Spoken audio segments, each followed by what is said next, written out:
It's almost good morning, folks. 11:51 p.m. Central Time here on Tuesday, January 14th. And I am still your host, Cory Brada, here from the Hawkeye of the Storm as we talk about the Iowa men's basketball team losing at Southern Cal 99-89. The final, and I'm sure we're going to have a smaller crowd tonight. That's okay. For everybody that's being a trooper in spite of the loss and staying up late, thank you so much. That is very much appreciated because we don't stop here regardless of tip time, regardless of finish time here from the Hawkeye of the Storm, and regardless of results. So thank you for being here. Of course, we're here for post-game coverage throughout men's and women's basketball season, as well as football season. And so we'll continue to be here regardless of result for both Fran and Jan's squads. Again, the Trojans defeating the Hawkeyes tonight at Southern Cal, 99-89, the final, behind ridiculously good numbers from the field. We'll talk about those numbers here in just a second. One of those numbers that I think is kind of emblematic of this entire game, 10 of 15 from three for the Trojans. 10 of 15 from three. They shot 67% from the field and 65% from the field, 67% from three. And Iowa was never in this game. They got it back within 5 a couple times late in the last 5 to 6 minutes. Just could never get that next stop. And they never really started getting stops. There were a few turnovers in there. Had a couple stops in there. But, I mean, there was a 10-second violation on USC that gave Iowa a free possession. Iowa got to the free throw line. If you're Eric Musselman, you're not real pleased with your players' closing, I guess, ability throughout maybe the 4 to 8 minute mark of this game, because it did let Iowa, it eked Iowa back in this game, sending Iowa to the free throw line, allowing straight line drives to Iowa's one really athletic guard in Drew Thelwell, who really kept them alive in this game. And he is our player of the game. Could have went a lot of different directions here, but Drew Thelwell really led the charge in that second half late in getting to the line, getting to the rim. And he's really the only guy that does that consistently from the perimeter, that can drive and finish around the rim. 16 points for Drew Thelwell, the Morehead State transfer, 2 of 3 from 3. Perfect 6 of 6 from the foul line. That's really refreshing to see, folks, because remember last time out he was 4 and 9. And we had talked about how he's got to get that number up. Had a tremendous performance the other night against Indiana, but he was missing free throws. He did not miss free throws tonight, and he looked cool, calm, and collected from the line. That dude is amazing. I love watching Drew Thelwell play basketball. I'm sure a lot of Hawkeye fans would love, I know a lot of Hawkeye fans would love to see him in an Iowa uniform past this year. I think it's very unlikely that happens, but it just was not enough tonight, as once again, Iowa gets off to a slow start with Peyton Sandfort, their star player. Once again, third straight game now he's had a really poor effort in the first half, I thought. Just, I don't have an explanation for it. I really don't have an explanation for it. Comes alive in the second, as he has. You can't get away with that on the road. You cannot get away with that on the road in this conference. Owen Freeman actually played. I mean, look at that number. 23 points, 11 of 14 from the field, with like more than 6 boards. They got to rebound the ball better on the road. I've been complimenting Owen Freeman these last 2 games for his rebounding efforts. He comes out and gets you 6. Need that number up 8 to 10 range. I know I sound like I'm being nitpicky, but this team needs every rebound it can get. And I felt like Owen Freeman was a little bit aggressive on at the rim today as it relates to rebounding on both ends of the floor. And I think part of that is this is a more athletic, physical USC Trojan team. And it's a USC Trojan team that's coming off a win at Illinois. We should acknowledge that to start. But we can also acknowledge that this is a Trojan team that came in to this game under 500 in the conference. They now sit at 3-3 in the Big Ten, tied with the Iowa Hawkeyes.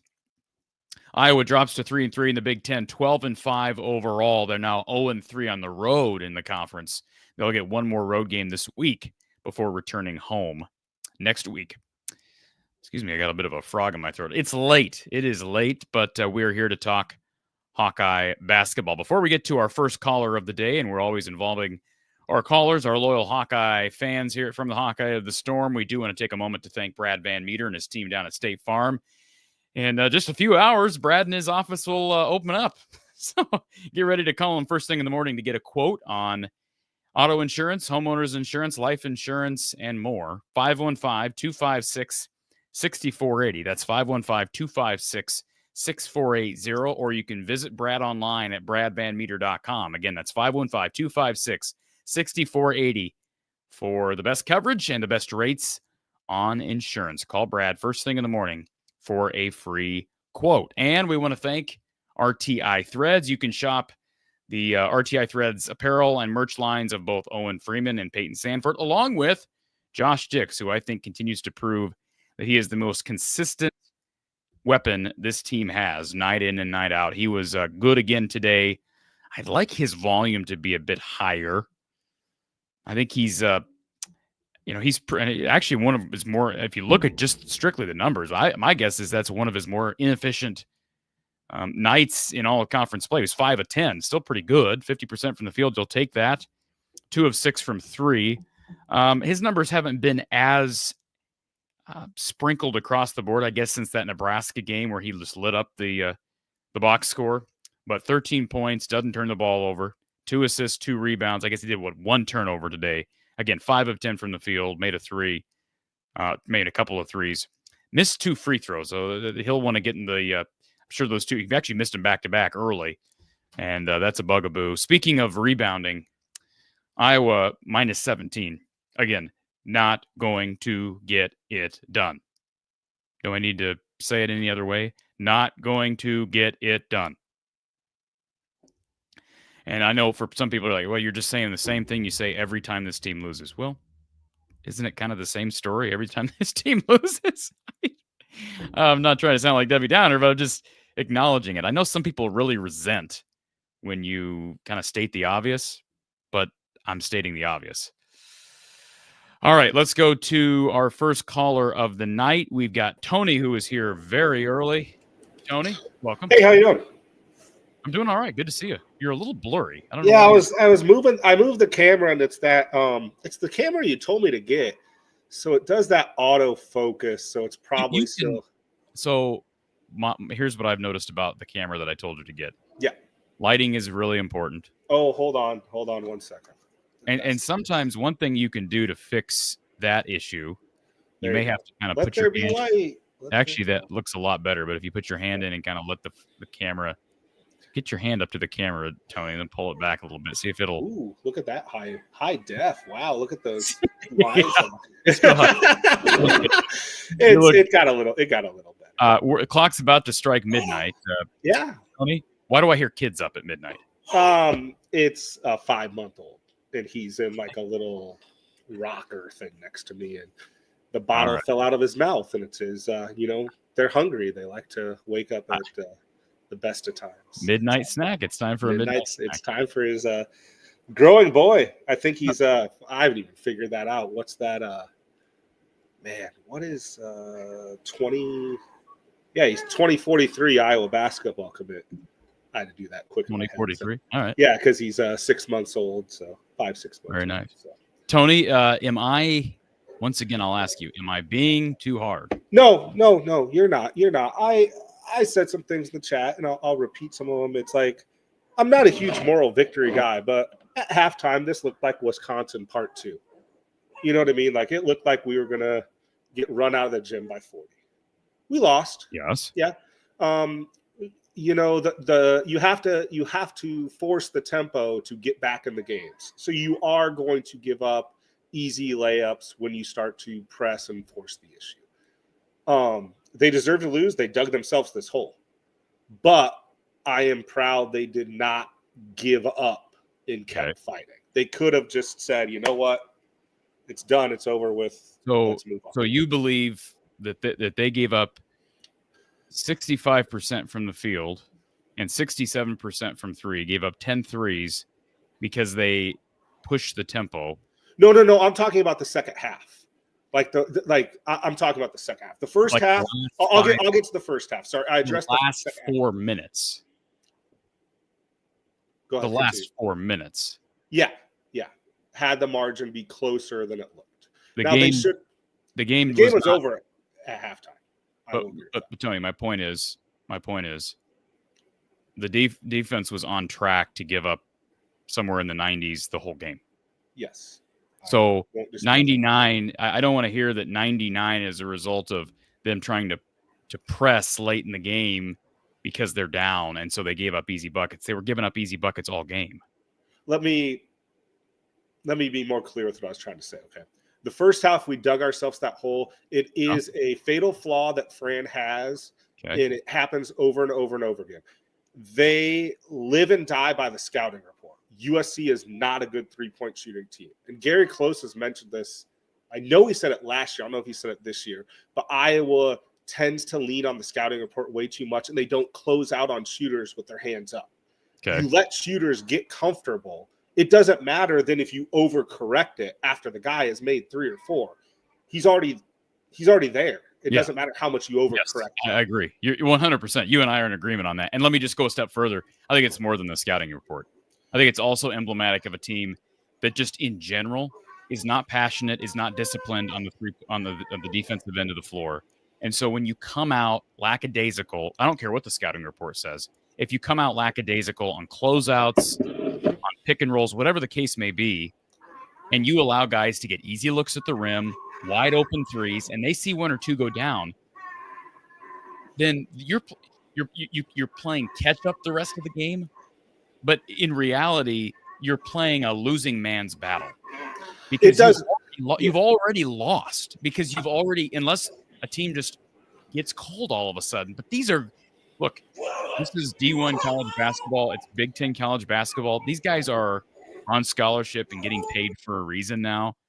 If you allow them to consistently get open looks, even if they were cold prior, guess what? They're going to start hitting shots. That rim's going to get a lot bigger.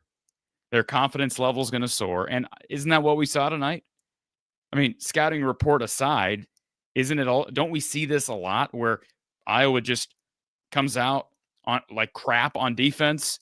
And even when they try to, you get the sense they're kind of getting a little better on the defensive end. It's like it's too late because the dam has already broken. The avalanche has begun. And, you've made the other side so confident in themselves that it's an uphill battle the rest of the way. Am I wrong on that? You are not wrong at all. Do you have anybody else on hold, or am I the only person? I do. We had time. No, I'm going to take care of the baby and just put me back in the queue, and I'll give you a little wave when I'm already. Thanks, Tony. Tony in the chat earlier says Fran was pissed USC did not pull back when Iowa did defensively at the end of the game. He did the blow-by handshake. Okay, well, Fran ought to be more concerned with his team's inability to come out ready to go on defense. And I think here's my big thing. And I just know, I already know the reaction. I am going to get ripped by the Fran apologists. And that's okay. I'm not here to push a narrative. I'm here to call it like I see it. The reality of why this is so incredibly disappointing has much less to do with giving up 99 and giving up 65% from the field. It has more to do with the fact that less than 2 weeks ago, in fact, their last time on the road, they gave up 116, got embarrassed, got called out by the opponent's bench player who basically said, we knew they didn't want to play defense. We knew they don't care about defense. You were approached by your coaching staff on this. You were confronted by the media on those statements. And just a couple of days ago, you said, yeah, it bothered us. We were kind of motivated by it. They won 2 in a row. Give them credit for what they did against Nebraska at home, what they did against Indiana at home. Indiana's in a spiral right now, by the way. But what we saw tonight, that's what's most disappointing. That this was the next road game after they got completely embarrassed in Madison. This did not look like a team that had been embarrassed defensively the last time they were on the road. It didn't. I mean, I have a theory on it, but let's go to our next caller. We've got Doug with us. Doug, welcome. Hey, I was looking at this. The rebounding was even worse than what you would think because that team shot 65% and still got 9 offensive rebounds. So they only missed 20 shots. And you got to add free throws in there. Yeah. But they got 9 offensive rebounds when they shot 65%. That's So my let me ask you, because you just like Tony, you're a huge Hawkeye homer, and I admire that about you. I admire that about Tony. If I kind of try to debate you back and forth, it's not because I'm just trying to be controversial or adversarial. But is what I just said, you heard me talk, is what I just said fair when I say what's most disappointing is that this came on the heels of their last embarrassing road effort defensively? They should be embarrassed, and they need to learn how to play on the road. I mean, I'm embarrassed right now, and I'm still a huge fan. I thought their effort wasn't as good. I don't know why why are we boasting about a guy only being able to play half a game? Again, and that's not to be critical either. You're allowed to be asked questions and still be a hardcore fan, but Peyton needs to put a whole game together. True. But what difference does it make if you're giving up 99? What difference does it make? Seriously, Doug, what difference does it make? You want him to score 100? Do I want him to score 100? Yes. But I'm just saying, you get my point. What difference does it make? If you give up 116 at Wisconsin and you give up 99 at USC, you're going to lose either way. And if you win 100 to 99, okay, it's a win, but it's not. We all know that's not sustainable. So what's the difference? Yeah. Unless you get better on the defensive end, none of it matters. Peyton can score 50 and it won't matter because it's not sustainable. Everyone in the chat, everyone's saying the same thing. Yes, the defense is so bad that it makes we are number 2 in the Big Ten, averaging 89 points a game. We should not worry about losing games when we score 90 points. Losing games by double figures when you score 90 points. It happened. Yeah. Well, they scored how many points they scored against Wisconsin? Close 85. Okay, so they scored. When you score 85 plus, you shouldn't lose by double figures. They've done that twice in a row on the road. They've scored 85 plus and lost by double figures. Got beat by 30 against Wisconsin? Mm-hmm. I mean, I've personally on Hawk Talk asked Fran questions about defense, his philosophies, the 2-3, and it is almost. I hate when people call him a bad coach. He's almost like a Dr. Jekyll, Mr. Hyde coach. He knows more about Iowa up-tempo motion offense than anybody, but he can't explain when I've asked him simple questions, basic philosophy on how to hedge a ball screen. And that's just from a fan. So do you actually believe he doesn't understand ball screen defense? Or are you just kind of saying that? Is it more of he doesn't understand, or is it more of it's not a priority, or it's not a concern of his? Yes. Because didn't he have this whole book, or did he have a book or a video series on defense that? He had it on this 1-2-2. I mean, you can find him coaching his 1-2-2 press, and I have mixed feelings about that. Press, don't press. A lot of times when they do that, it was just on the press. That's all that was. That video is all. I don't have everything he put out. I mean, I haven't bought those things. I haven't bought any of those infomercial stuff for 25 years. Yes, I used to buy Alfred's shooting and Coach Close's shooting stuff back when I was a player. That was 25 years ago. But no, he just has an emphasis on offense, and he's a really good offensive coach. His passion obviously can't be defense, and it's not mean to say that. Because he's given up 99 points. I guess here's my question. And we haven't seen Greg Gard take Wisconsin to the promised land. What's the best result they've had under him? Greg Gard? Yeah. What's the best result they've had? Have they made it to a Sweet 16 under him? I don't know. Answer that question. You'll find it out. But my question is, how is it that it's possible for Wisconsin this year to all of a sudden be a better offensive team than they are defensive team? Because they've always been better on defense under Bo Ryan and Gary Close and Greg Gard. And then for years, that legacy kind of, they certainly weren't as good under Greg Gard for the years following the Bo Ryan era, but they've always been better defensively. Why all of a sudden this year are they a dominant defensive team? By the way, they beat Ohio State tonight. And led by double figures the majority of that game. Ohio State made a late push. but it was actually pretty. The score does not really tell the story of how dominant that game was for much of that game. My point is, they have all of a sudden transformed. Is that just? I have so many questions. He fired my buddy Dean Oliver last year.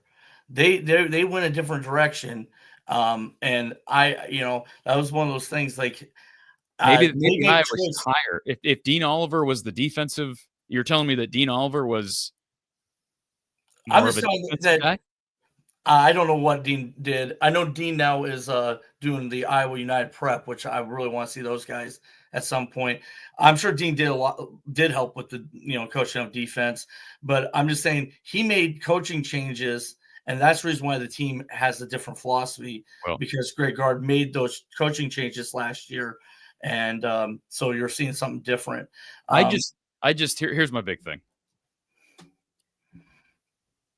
You and I both know this, Doug. Mm-hmm. Let's just let the cat out of the bag. None of this is going to change until Fran leaves. No.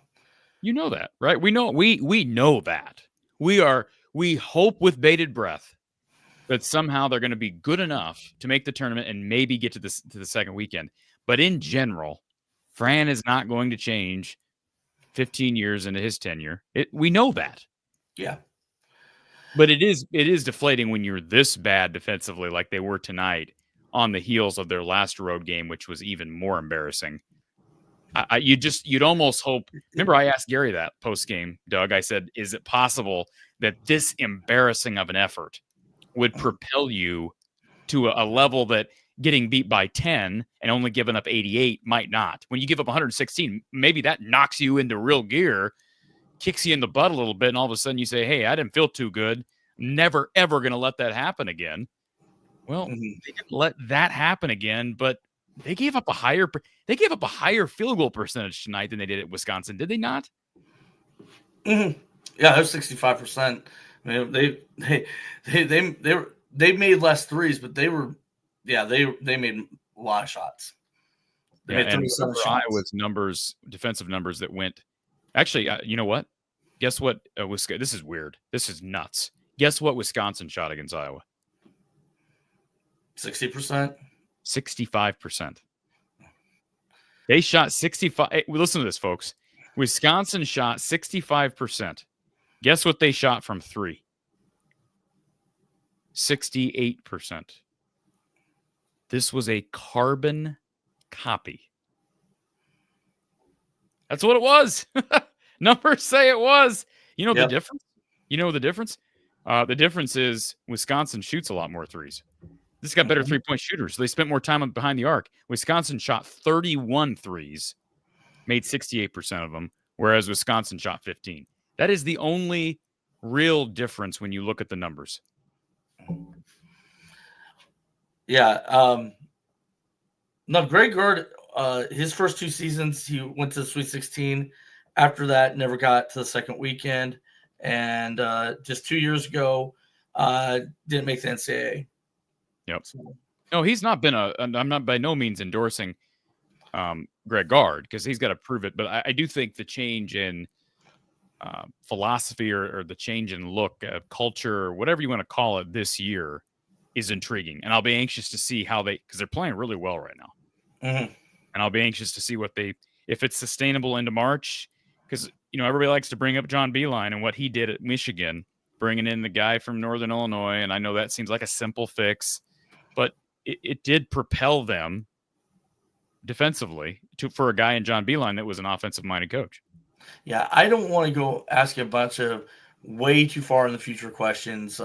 And again, talk about Fran or talk about the future, talk about some things with Matt Gatens. And but I did have this question with would you, because I know you really like Matt, and would you think it wouldn't be a bad idea for him to go get like a Summit League job and then, come back here or something like that?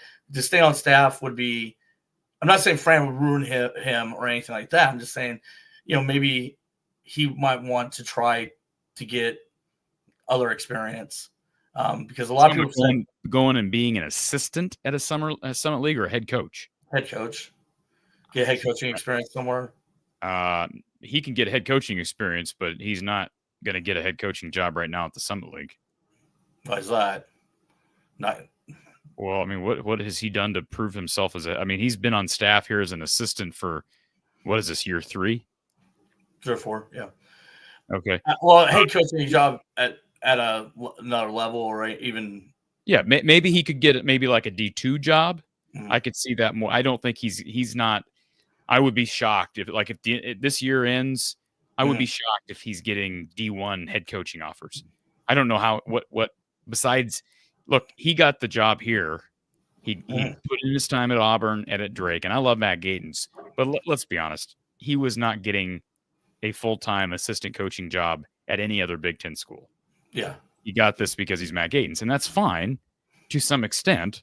He's got to prove himself now that he's here. But, I mean, ideally, yeah, if he had an opportunity to go coach as a head coach at the Summit League, hey, I'd tell him, I'd say, so long, Matt. We love you. Hope to see you back in 5 years. Go. But I don't think right now he's qualified for that. So I think he'd have to climb a different ladder if he was to go away from Iowa. I just know a lot of people in the chat were mentioning how much they love Matt Gaines and would hope that, and I don't want to talk a lot about the future, and that's just why I hate the coaching speculation and stuff like that, because UCLA is dealing with their own issues. I do not like what their coach calling out their players and the way he did. That's something that's weird. They might not get to play in their home arena on Friday. Again, I don't know how that would work with the net, but I'm.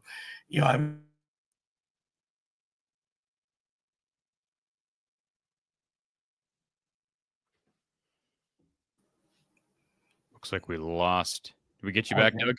I think I'm here. Okay, we lost you there for a second. If the game gets moved, and I don't know if it will, but if the game gets moved, as long as it's, where would they play? At USC? Irvine or Long Beach State were a couple possibilities. Well, it's still a road game.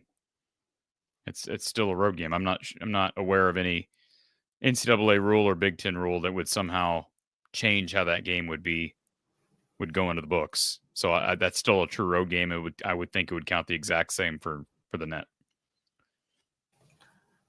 I'm going to log on and off back on this. Okay. Sounds good, Doug. Yeah, your internet's kind of weird. Let's go to our next caller. We got Tom here. Tom, welcome.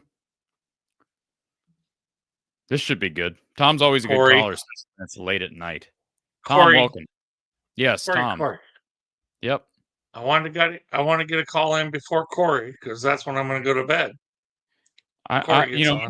Cory's an hour later out there, so it's after 1:15 out there. So I'm guessing he's asleep, and I'm kind of hoping he's asleep. No, it's going to be on. I like Cory. I mean, but anyway. So I'm not hacking on this team. Okay. I'm not going to lay blame to it, but Cory, I believe this team's overachieving. I didn't expect them to beat Indiana. I didn't expect them to beat Nebraska. At home? Yeah, didn't expect it. So you expected them to be... This team's not very good. Huh? This team's not very good. So, okay, so you're basing that on what you've seen during the season or what your preseason expectations were? My preseason expectations were less. Okay. Well, if your preseason expectations were less, then I'm assuming you wanted Fran gone this past offseason. Because there's no reason, I'm not here with what they brought back, there's no reason to have expected them to be worse than they were last year. And they missed out on the tournament this year, but I don't know of anybody that thought this team shouldn't make the tournament this year. Yeah, I didn't expect them to. Okay. Well, I'm assuming you wanted Fran gone then, right? No, I'm not. I'm not here saying he needs to go. I'm not a Fran fan, but I'm just, if you look at Fran's last 2 teams, they have overachieved for what they had. I don't know what that means. They've overachieved. They don't have the talent. So whose They fault don't is have that? the talent. This is like the Brian Ferentz That's conversation. France. Okay, then I why know, is but I'm not here. I went through Todd Licklider. I don't want to go back to that. I never okay. expected him to come back and beat Nebraska. You know, I mean, I like that game. I love the Indiana game. So I'm not here telling you that I want Fran to go. Okay. Okay. So what Because do I you wanted Tom Davis to go. Okay. So what are your expectations moving forward into next season, assuming they miss out on the tournament? It's way too early to say that. But let's assume that this team misses out on the It's going to be a tournament typical Fran team. They're going to be a 500 Big Ten team, and that's what we got. this year or next. Next year or this year, they'll be sub 550, 500 Big Ten team. They'll win maybe half their games. Maybe. So they'll be a bubble That's team. what you got. They'll be a bubble team. Yes. Will they make the tournament this Yeah. year? I don't believe they will. Okay. So that's 2 straight Unless years something missing. changes. 2 straight years missing out on the tournament. And then next Yep. year, they're 500, maybe, maybe not. You think he's still employed at that point if they are on the verge of missing their 3rd straight tournament? That was my next question is what do you think Beth Getz is thinking tonight? I'm assuming it was a bad performance.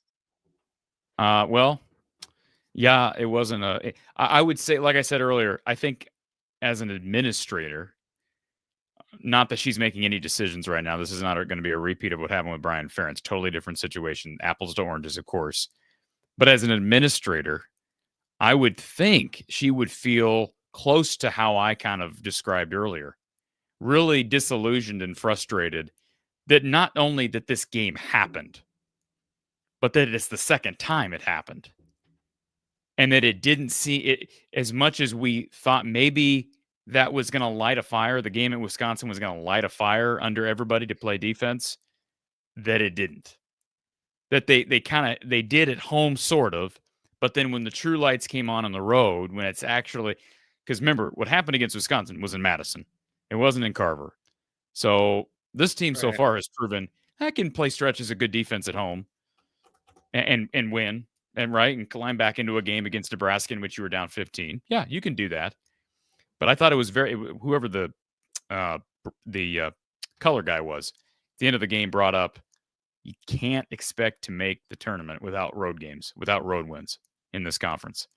So they got to figure out a way to win on the road. And so here's my theory, okay? Because I said it earlier, that's frustrating to hear the players talk about how they took that Wisconsin loss personally. They took the words post-game personally. It lit a fire under them. And then you see this. My reaction to that is, Tom, it does. I'm not going to call them liars. I believe that they really do believe. I really do believe that they took that personally, that they were upset by it, that they were embarrassed by it. But the problem is, let me go back to something that I feel like I've learned from Gary, from Coach Close. It's very simple. If you don't spend the time, none of it's going to matter. You can talk about how much you want to, you can talk about how fired up you are and about how it's all about effort. Some of it's about effort, but you have to know fundamentals. And in order to really execute fundamentally, you have to devote time to it. And so if the coaching staff's not willing to sacrifice time from other things, it's not going to make a difference in the long run. Maybe you'll see it in one game. Maybe you'll see it in 2 games. You're more likely to see it at home, and you're more likely to see it in the very next game after an embarrassing performance. So don't be surprised. Maybe it's good that they play on the road this week, because maybe they'll get one of those fiery performances at UCLA, and they'll be able to ride that to a win. That'd be great, because they need to steal one on the road and then come home.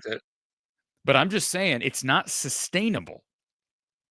It's not sustainable unless you devote the time. And I don't have any reason to believe that there has been a difference in amount of time spent, or that time is being spent on fundamental defensive play, on, well, we talked about it earlier, screen and roll defense, proper way to close out. I still see guys reaching in. I mean, so many dumb fouls down the stretch. I saw somebody on X comment late in the game, well, the refs haven't been good.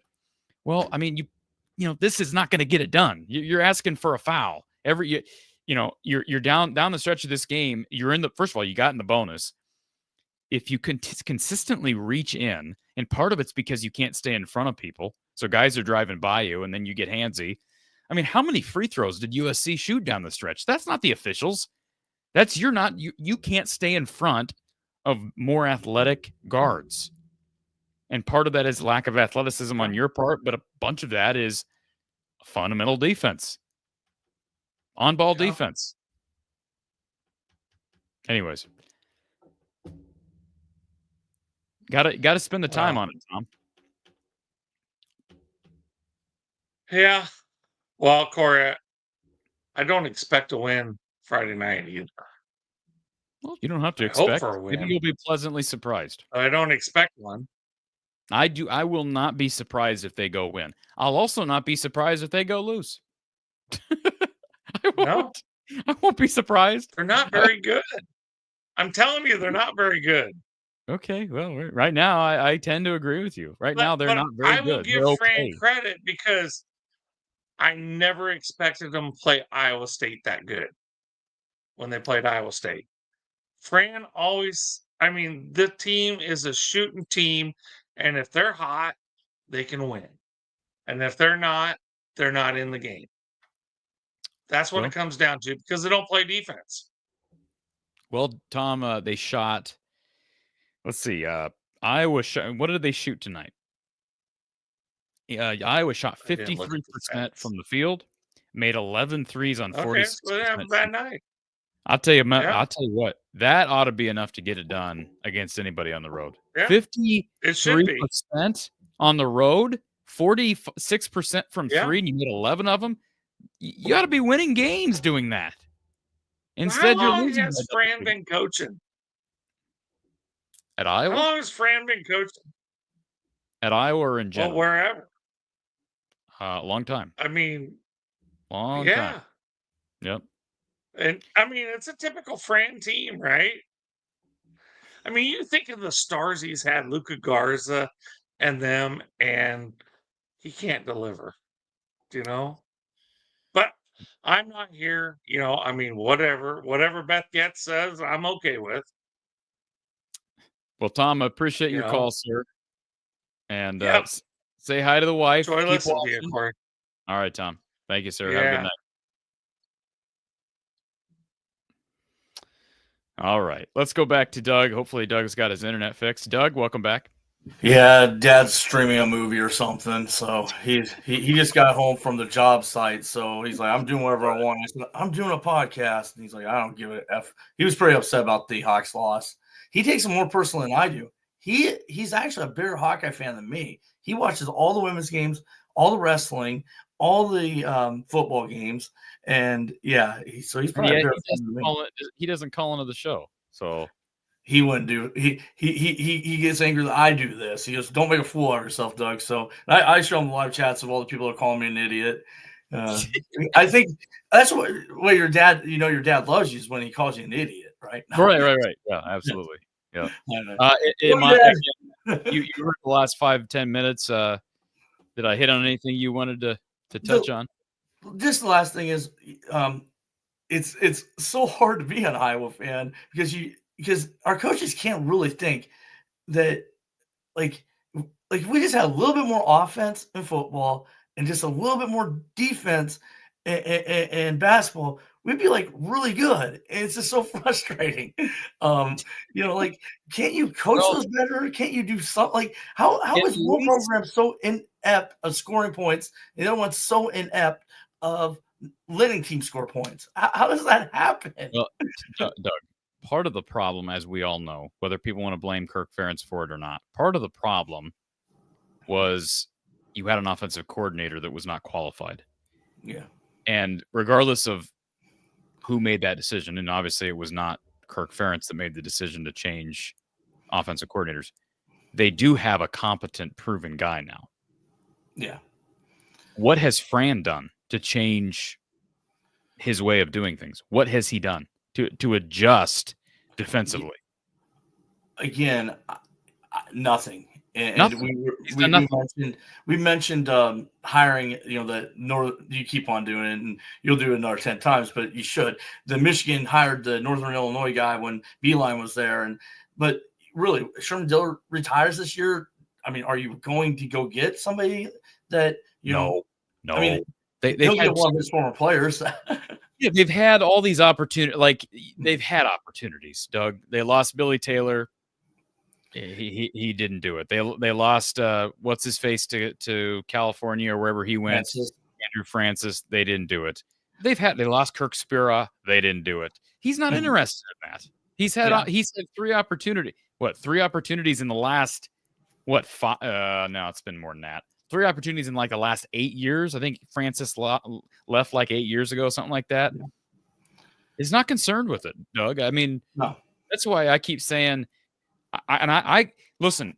Who was it that brought it up to me? Was it you or was it Tony that brought up? If you look at the makeup of the last 5 or 6 commits, it does appear that his recruiting philosophy has shifted somewhat. Although he's always recruited the more athletic, physical guys, he just normally doesn't land them. And it almost appears to me, this is from the outside looking in, that he's maybe like the guys that drop when he misses out on I'm trying to think of a good example, the Trace Jackson Davises of the world. Yes. And the Keon Brookses of the world. And, the Xavier Fosters of the world. Bad example, whatever. But when he misses out on those guys, what does he do? He goes down a rung and he gets guys like Brock Harding, good player, solid player, never going to be a great defender. He gets a guy like Jordan Bohannon. Jordan Bohannon, great example of what you're talking about. Josh Ogundele, another one.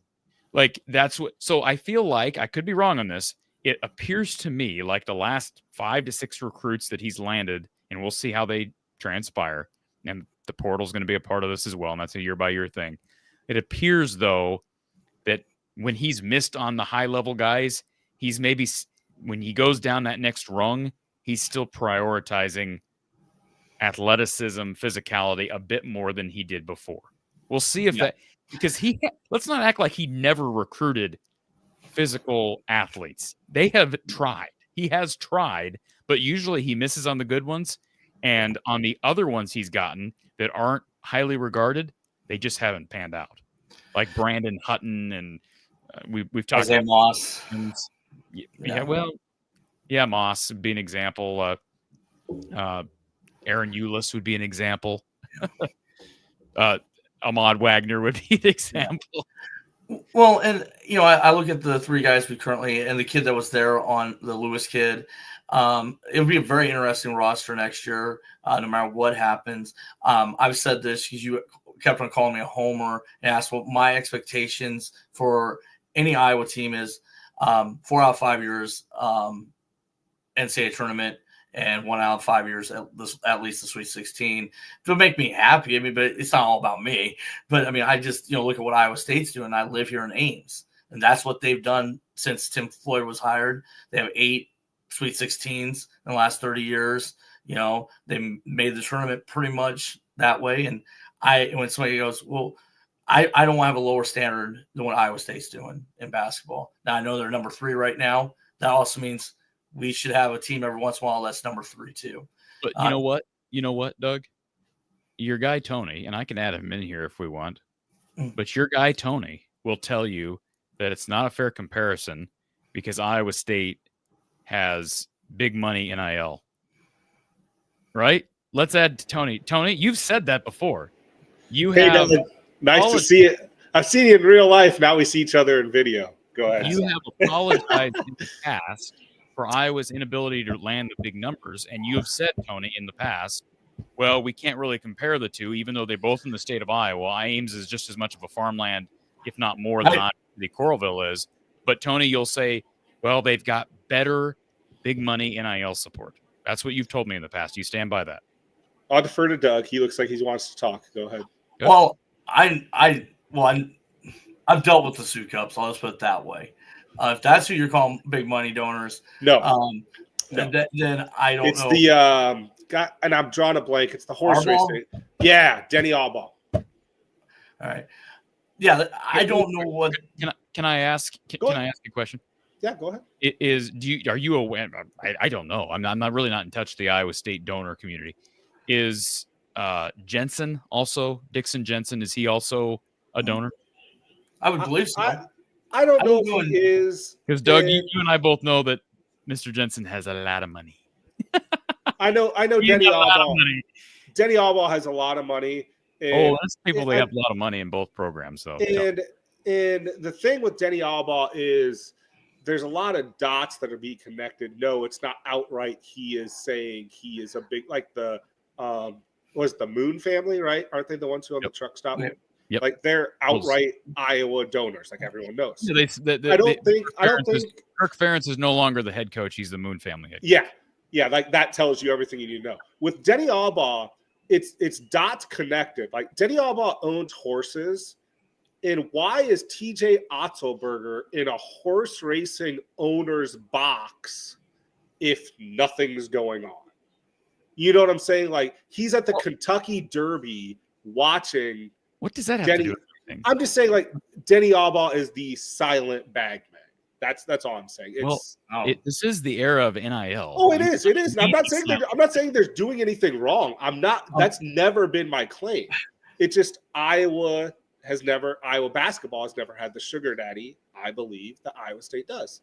That's my belief. I may be wrong because there's no public records to confirm it, but I'm just connecting the dots of Denny Allbaugh and TJ Otzelberger have a lot of things that intertwine, and why is he hanging out with him at certain events like this? That's all. I know it's speculation. I get it. It's wild speculation. I'm not denying that one bit. Okay? So, hey, can I ask you a question? Go ahead. Oh no, I want to ask. So maybe I should reach out to some of these people. Maybe I should reach out to some of these people and get them on this show and grill them. Should I do that, Tony? Who, the Iowa State donors? Oh yeah, why not get them out here?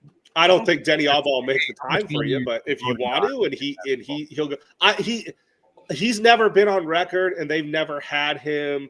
Is it Brett Bloom or whatever who runs there? I don't think he's ever been on record of saying he's donated, but there's a lot. It's one of those things where there's a lot of smoke, where there's too much smoke for it not to be true. So then the other question, because there's plenty of rich people associated with Iowa athletics as well. Don't deny that. That's why Mark Gronowski is getting 7 figures. Yep. However, let me just make something abundantly clear.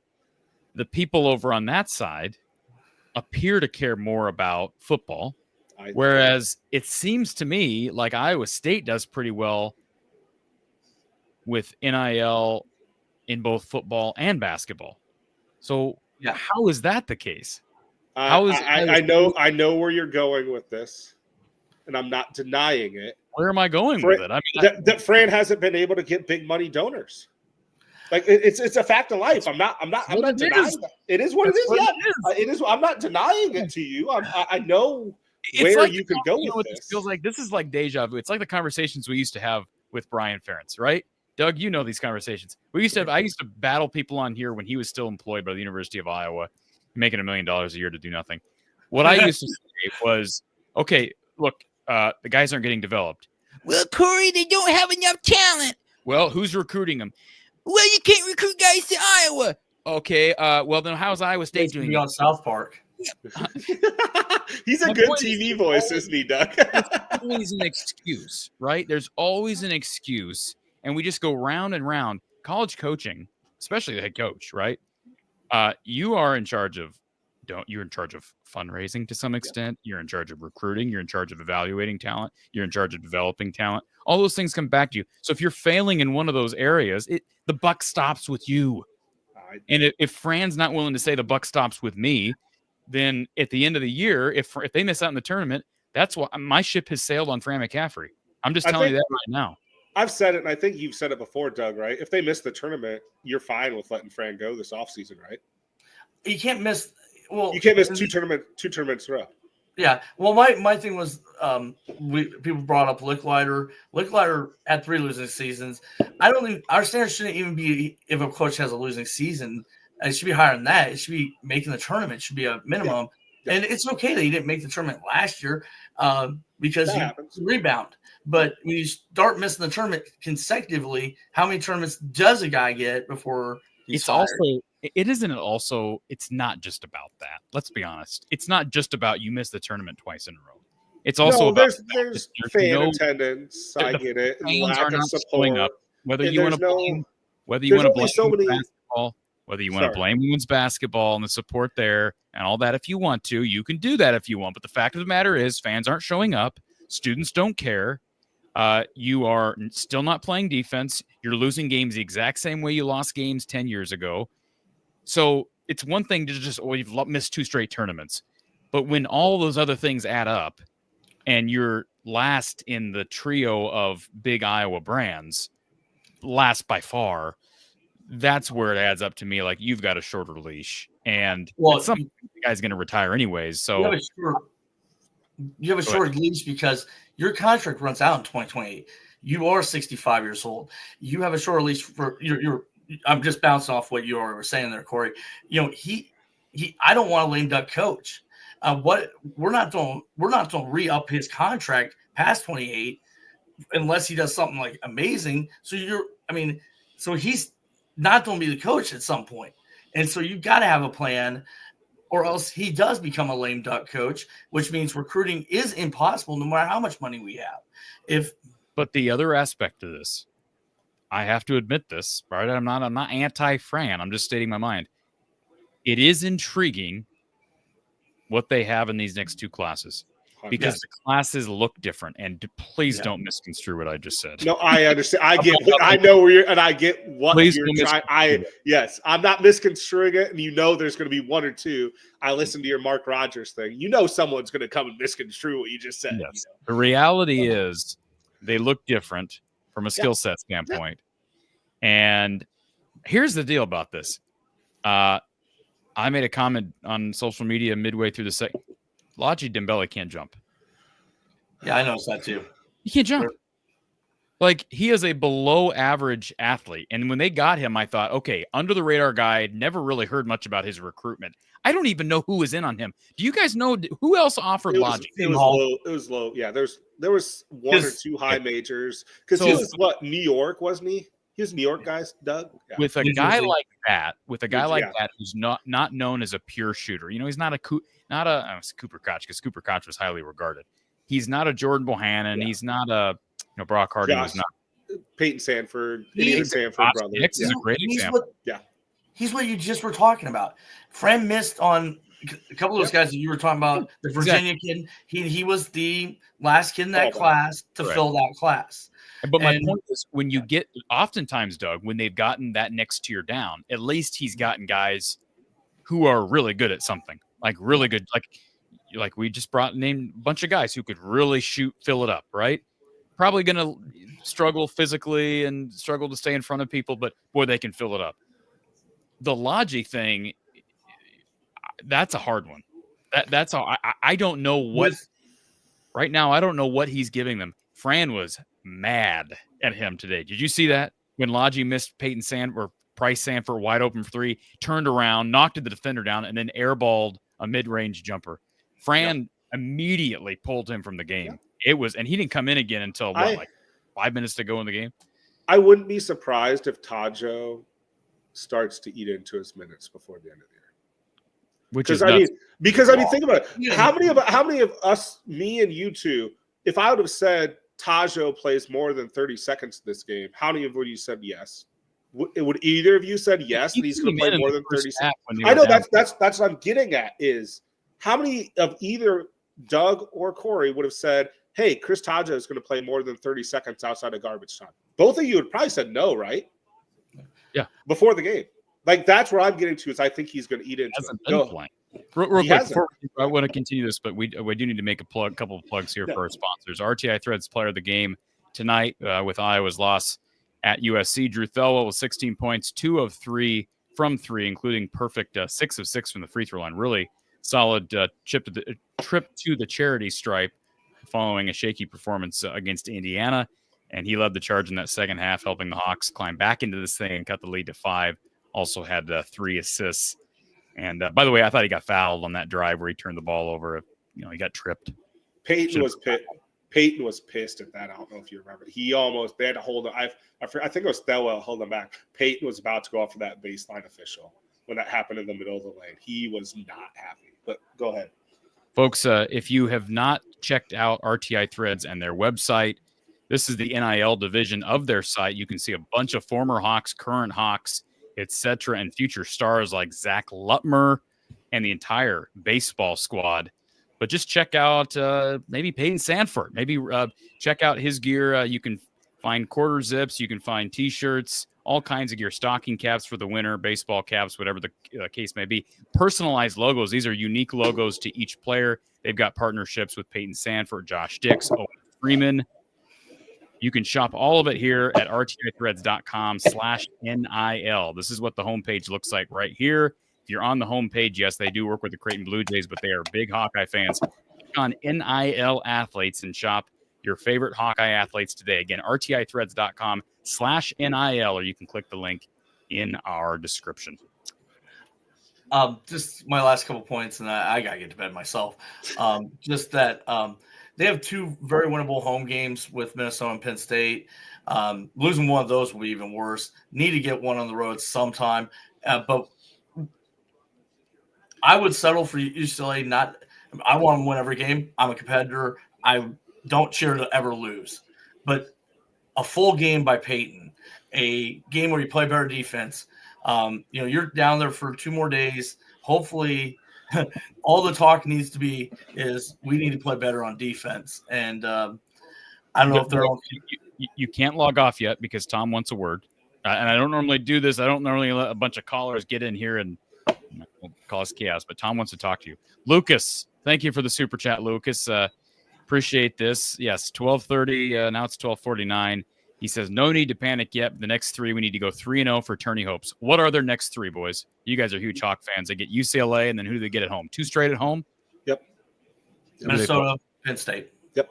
Got to win both of them. Win both of them. He's right. 3. You got to go 3. I think you got to go 3-0. They don't have to go 3-0. First of all, you can't drop one at home. So you got to win both yours at home. Would love to beat UCLA. I think it's a really important game on Friday.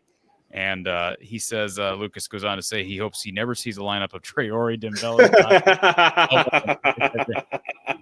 I get. Can I make a quick comment on that? Sure. I get why that happened. Fran was just grasping at straws. He wanted to know, nothing was working. He was just put shit out there and see what stuck to the wall. Here's the problem. May I just say this real quick? They have a problem with Seydou right now. Yeah. He is not giving them anything, frankly. He had a nice little reverse with the left hand in that first half, but he doesn't know his role. Potential, but he is just sideways. He's not comfortable with this team right now. Go ahead, Doug. He doesn't know his role. He's not comfortable. No. He doesn't know what he should be doing out there. And, because I think they're telling him another thing that coaches do, which sometimes is bad, is they go, he can play the 1, 2, 3, and the 4. It's like, maybe just teach him how to play something, teach him Hey, Doug, guess what? You ever heard of that same sort of philosophy with Iowa's defense? Yeah. We can go this, we can go this, we can go this, we can go this. We like to mix it up and keep our opponents. But what happens when you do that? You never really – they call it man of all trades, master of none. Yeah. That's kind of what Iowa's defense is. Not that their motion offense is all that complex, but there's a big difference of running the 1 and 4. Now, they don't have a defense, so I can't tell them how what they do for defense and where his position should be. That was a joke, but yeah. Lemansky, thank you for the super chat. He says super chat for Waffles and OJ. Go ahead, Tony. Anything else? What I was going to say is with Traore, it's a little. We're kind of spoiled, and I want to say this: we're spoiled by Drew Thelwell. Drew Thelwell came in, accepted his role, did his role, and has excelled at it well beyond 100%. And Traore is coming from a same type of school where he was the guy.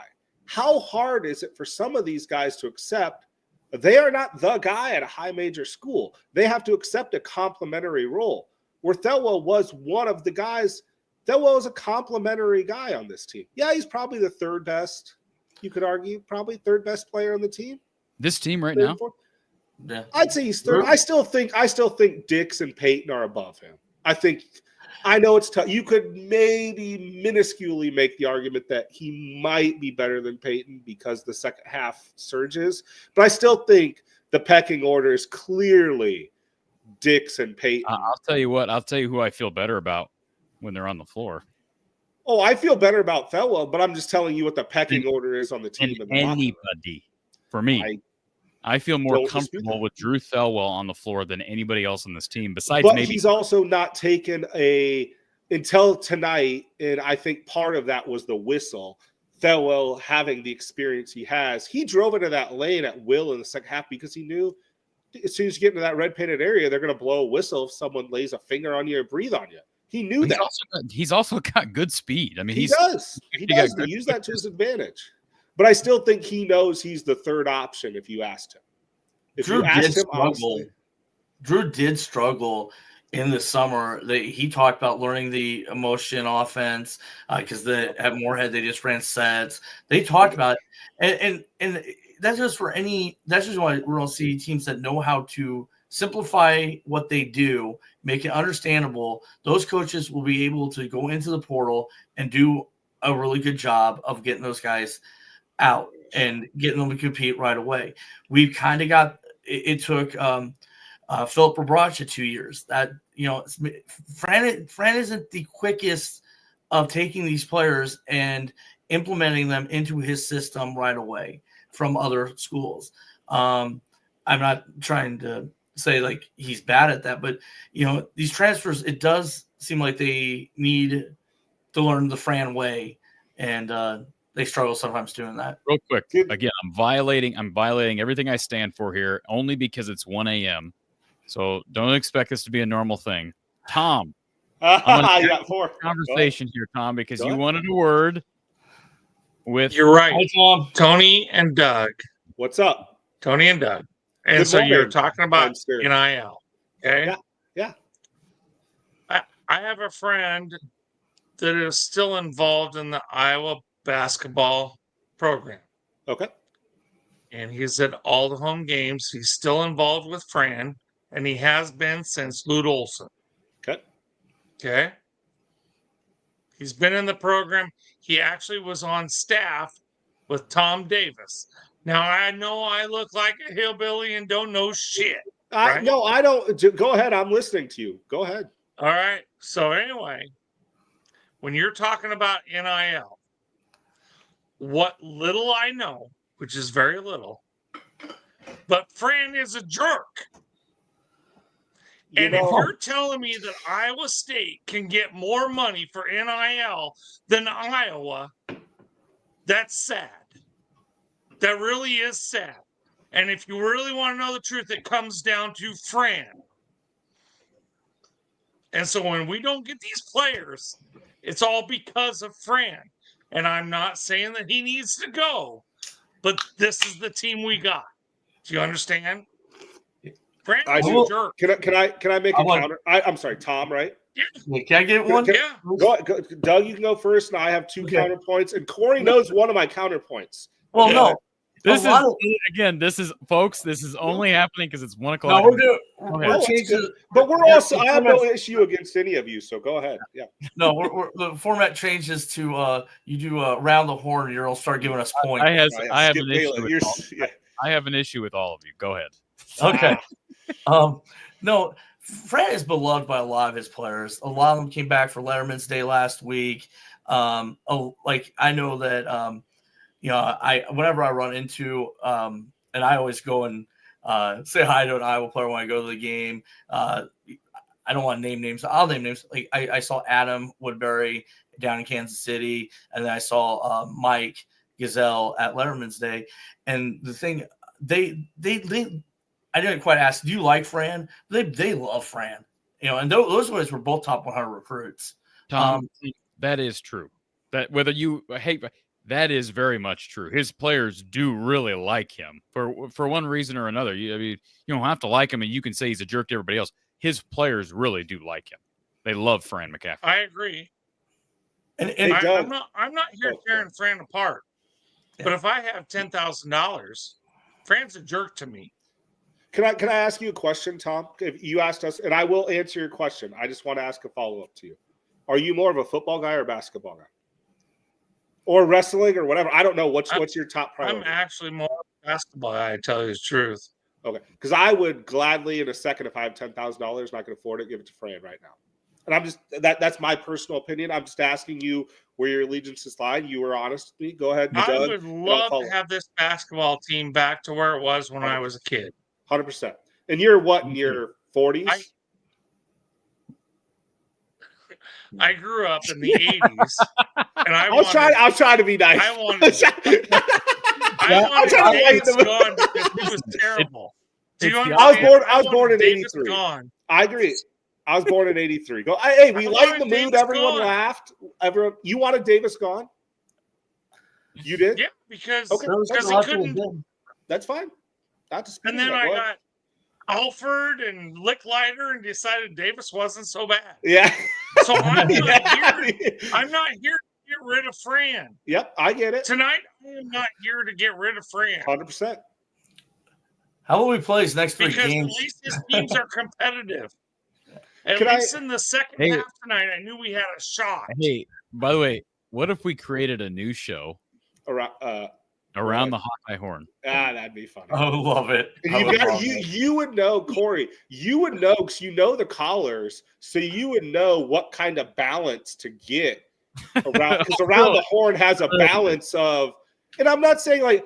I get it, and we can be cordial about disagreeing with that. I have no problem. I'm going to tell you, you speak from your experience. You have your friend who's been involved in Hawkeye basketball, okay? I've had 2 experiences with Fran. 2 experiences in life. Oh, if you gotta go, yeah, sorry, Doug. Yeah, I gotta go to sleep. Have a good night, Doug. I've had 2 in-person. Yeah, go ahead. Tony, what does this team have? No, I was responding. I'm responding to the Fran question first. Your first question was about Fran. Okay. I'll respond to that first, and then I'll go to the next part. The first part is I met Fran twice in real life. One, Cory was not too far away from me. He didn't see it, but I met him in Sioux Falls. He cordially took his time, was very nice, took a picture with me, said thanks for coming out to support the team, was nicer than I can imagine. The dude could have just said, piss off, I got done with the press conference. We got to fly back to Iowa City. Who are you? I've never met you before in your life. I don't know what you donate to the program. You know what I mean? He took the time, took 30 seconds out of his life, took a picture. I met him also in the Des Moines last year when he played a doubleheader. They had an event there. And this will go to your point, and I'll let you respond to it. Iowa had a swarm event, and there was Lisa Bluter and Fran McCaffrey. I can guarantee you can guess which line I went to first. And I can guarantee you can guess which line had 20 times more people waiting to speak to the coach. Yeah. Fran was happy that I was the second person in line with my best friend right behind me and said, hey, thanks, man. Appreciate it. Blah, blah, blah, blah, blah. I've had a bottle of Swarm vodka. I can get it when you respond because it's literally 10 feet from me. And Fran signed the bottle of Swarm vodka, took a picture with me, shook my hand, was gracious with his time. So I understand that everyone has different experiences with him. I can only speak from my experience, and Tom, you can only speak from your experience. We both have different experiences, and now, I'm not saying neither one of us is wrong, but go ahead. Tony, you have, and I'm not getting involved with your two's debate, but you have heard things. Oh, I have heard that he's callous, or however you want to officials to the media that makes him unlikable by some people. You sound like you're naive. Heard it, and I'm not blind. I'm not 100% blind to that. Yeah. Well, I'm just speaking from my personal experience. from looking at the guy and shaking his hand and looking at him in the eye twice in my life. That's all I have, and I have less than 2 minutes experience. Now go ahead. Well, when I got in here, I'm not here to throw Fran under the bus. I get it. Yeah, no. I'm just telling you that when you and Doug start talking about NIL and Iowa State, I'm sorry, but if you think that Iowa State has more NIL money than what Iowa can get, there's a problem. I'm not disputing that either. I think it's with men's hoops. I'm not saying overall. I really think, and I've said this, and I put my neck out there, and I said I might be wrong, but I really think there's a silent donor named Denny Albaugh who is the sugar daddy for Iowa State men's hoops. I've said it in many other platforms. I'll say it right now. I think Tom's debating. I just had a conversation at 7 o'clock tonight. I think what Tom is saying, go ahead, Tony. I think what Tom is saying is that there's money, there's plenty of money available that Iowa donors won't give, like Albaugh will give to Iowa State, and they won't give it to Fran because they don't like Fran. I think that's what Tom is saying. I don't dispute that. But my question to you, Tom, is I'm just using this as hypothetical numbers, okay? I've understood, and let's just use easy math. I've understood that Iowa's men's basketball NIL budget is around $750 to $1 million a year. Okay? Let's just say $1 million a year, okay? If Fran goes, do you think that we will be able to get to $2 million a year overnight, no matter who the coach is? I do. Okay. If you do, that's fine. I don't, but I could be wrong. I'm not as more people, and I will admit that. I am way up in South Dakota. I'm not connected, but someone who's been connected with the program. You know more than I do. I have no one who's connected with the program. I'm just some dumb super fan who drinks beer and calls into Cory's show and follows men's basketball way too much. I know. I'm just a redneck. Yeah. Real quick, no Lomansky. Can't talk about Just. Lomansky, thank you for the super chat. He says Around the Horn is great. Let's do it again. And then Lomansky with another super chat. He says, I want to be a part of Around the Hawkeye Storm. Where do you live, Tom? I'm sorry. I know I've seen you on, and I haven't. I'm in Southeast Iowa. Okay, where at? And I'm a swarm member. Where are you at in Cory Southeast got Iowa? me hooked on that. Yeah. If you don't mind me asking, South Iowa City. What? South Iowa City? South Iowa City. Okay, I grew up in between Burlington and Fort Madison. That's why I asked. So I'm a Southeast Iowa guy. I'm north of Wapello. Okay, you know where Wapello is at. Oh, yeah. They were in the Southeast Super Conference. Yeah. I know. I went to Aquinas. Just a farm boy. Oh, yeah. Hey, I was a small town boy, too. Yeah.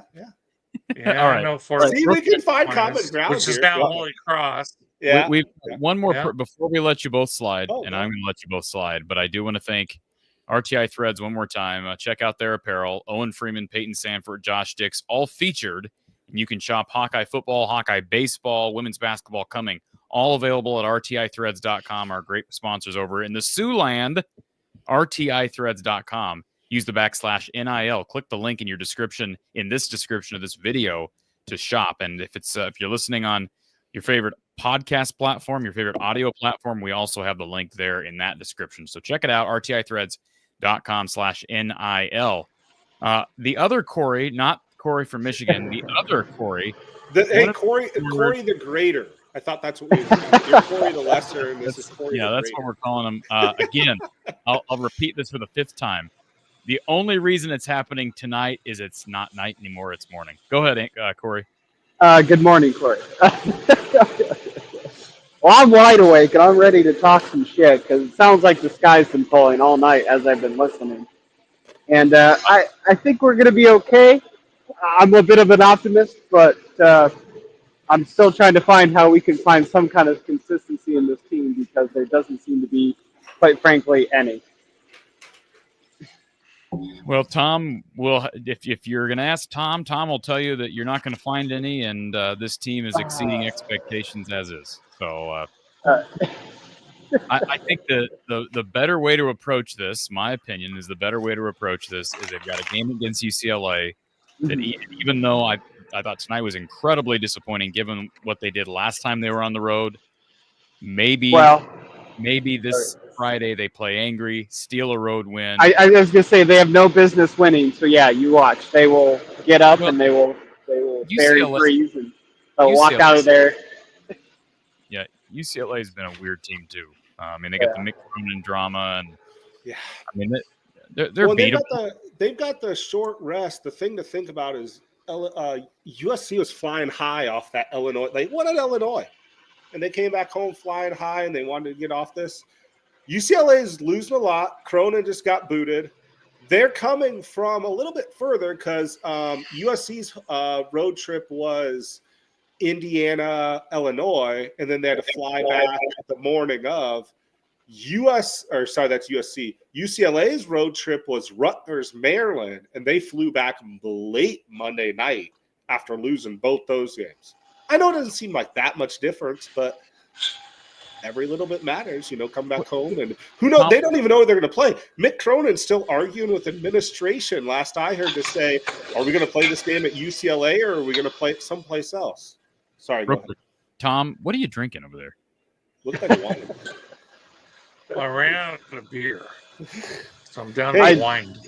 I wanted to show him I got this bottle. That was the bottle I was talking about that got signed by all. I'm on some cheap ass wine. Hey, there you go. I'm on Miller High Life. So I went through 9 beers during the ball game. I get you. You're not drinking the vodka like Tom's drinking the wine, so that's positive. No, that's not yet. Well, that's all I got.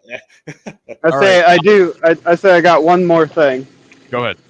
I say, as the young man here, along with the host here, I've known nothing but Fran, and just watching him throughout his. You must be younger than me, Cory, because I watched the entire Todd Licklider era. The entire I watched almost. I guess I'm trying to think. When did Fran start? 2009, right? 2009. I thought we were the same age, but I maybe got into basketball later than you did. Then. Cory has more of a baby face than he's leading on to believe. He's just growing out that mustache now. I remember. I watched. My first recollection of being at a game was 2006. The would have been 2007. Iowa, Indiana, inside Carver. Adam Haluska senior year. And my first real recollection of Iowa basketball was watching them win the Big Ten tournament in 06, the 06 season. That was with Warner, Haluska, Bruner, and Northwestern State. But I remember that like it was yesterday. Hey, don't mention that name. Don't mention that name ever again, Northwestern State. I don't want to hear those words out of you. I guess I started watching around like 2011, 2010, somewhere around there. And I've really only known Fran. I've never super liked him. I've never super disliked him. His players seem to get up and play for him. But I kind of do wonder if it is all that spells the end here over this next maybe year or two. And if there is another coach on the horizon, what are some of the hot names that would be flown around as possible options that the crew or cast here would? Can I pipe in on that real quick?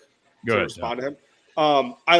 I'm just such a dumb loser that I follow this too much. I was listening to the YouTube. Well, I live in Sioux Falls and I can't get a radio feed. And Tom probably can listen to a radio feed. Did you listen to the pregame show today, Tom? Yeah. You heard BJ Armstrong, right? I actually didn't watch the game. I actually listened to it. Okay, that's fine. And I used to listen to games too. But you heard BJ Armstrong, right? Yeah. His quote was, he said, I want to get into coaching. He's done everything else. He hinted he's waiting for the right coaching opportunity. Would you welcome back BJ Armstrong? What? Go ahead. I didn't hear you. Yeah, I would too. You're going to hire a guy who has no coaching experience? I'll answer after you, Tom, if you want to speak. Well, real quick. Worse than what we got. You know what I'll say about that? It's an interesting statement that you just made, Tony, because I first of all, I don't know that he wants to coach at Iowa, but go ahead. It is his alma mater, and here's what I'll say. He could bring in recruits. 100%. That's where I'm getting at is this is the day and age of we may have passed as Tom knows, we may have passed the Jimmys and Joes of the X's and O's thing. It's about bringing people in. It is still about the Jimmys and Joes, as I said, but it's about bringing people in. It may not be about as much of the X's and O's. Sorry, I butchered that completely. Say we as a basketball program, we need to enter our Dan Campbell era, and we need to get a guy that I don't think we're ever going to get the Jimmys and Joes of other programs with the NIL space, and I just don't think ever BJ see it. can do that though. But you see what I mean? Like I don't know if that'll ever quite happen the way I think we all dream and wish would. But I think we could get a guy in, like you said, to rally, and I think we could get people in that will put it forward and put together. I don't think, Tony. I don't think that, or Corey. I don't think fans in Boulder, Colorado, probably ever thought that they'd be able to bring in. Now, Deion Sanders is an outlier, and I'm not trying to compare. But I'm just saying. No, you're right, Cory. Bring on Deion. Let's get him in the program. Let's just turn this around. Kirk Ferentz is out. He's old news. He's washed up. I do want to say one thing though about BJ, and I think this will speak to Tom's point. I mentioned earlier to you, I roughly think Iowa has a $1 million basketball NIL budget. I really truly do think that if we bring in BJ, that could increase to 2.5 to 3 million. The reason why.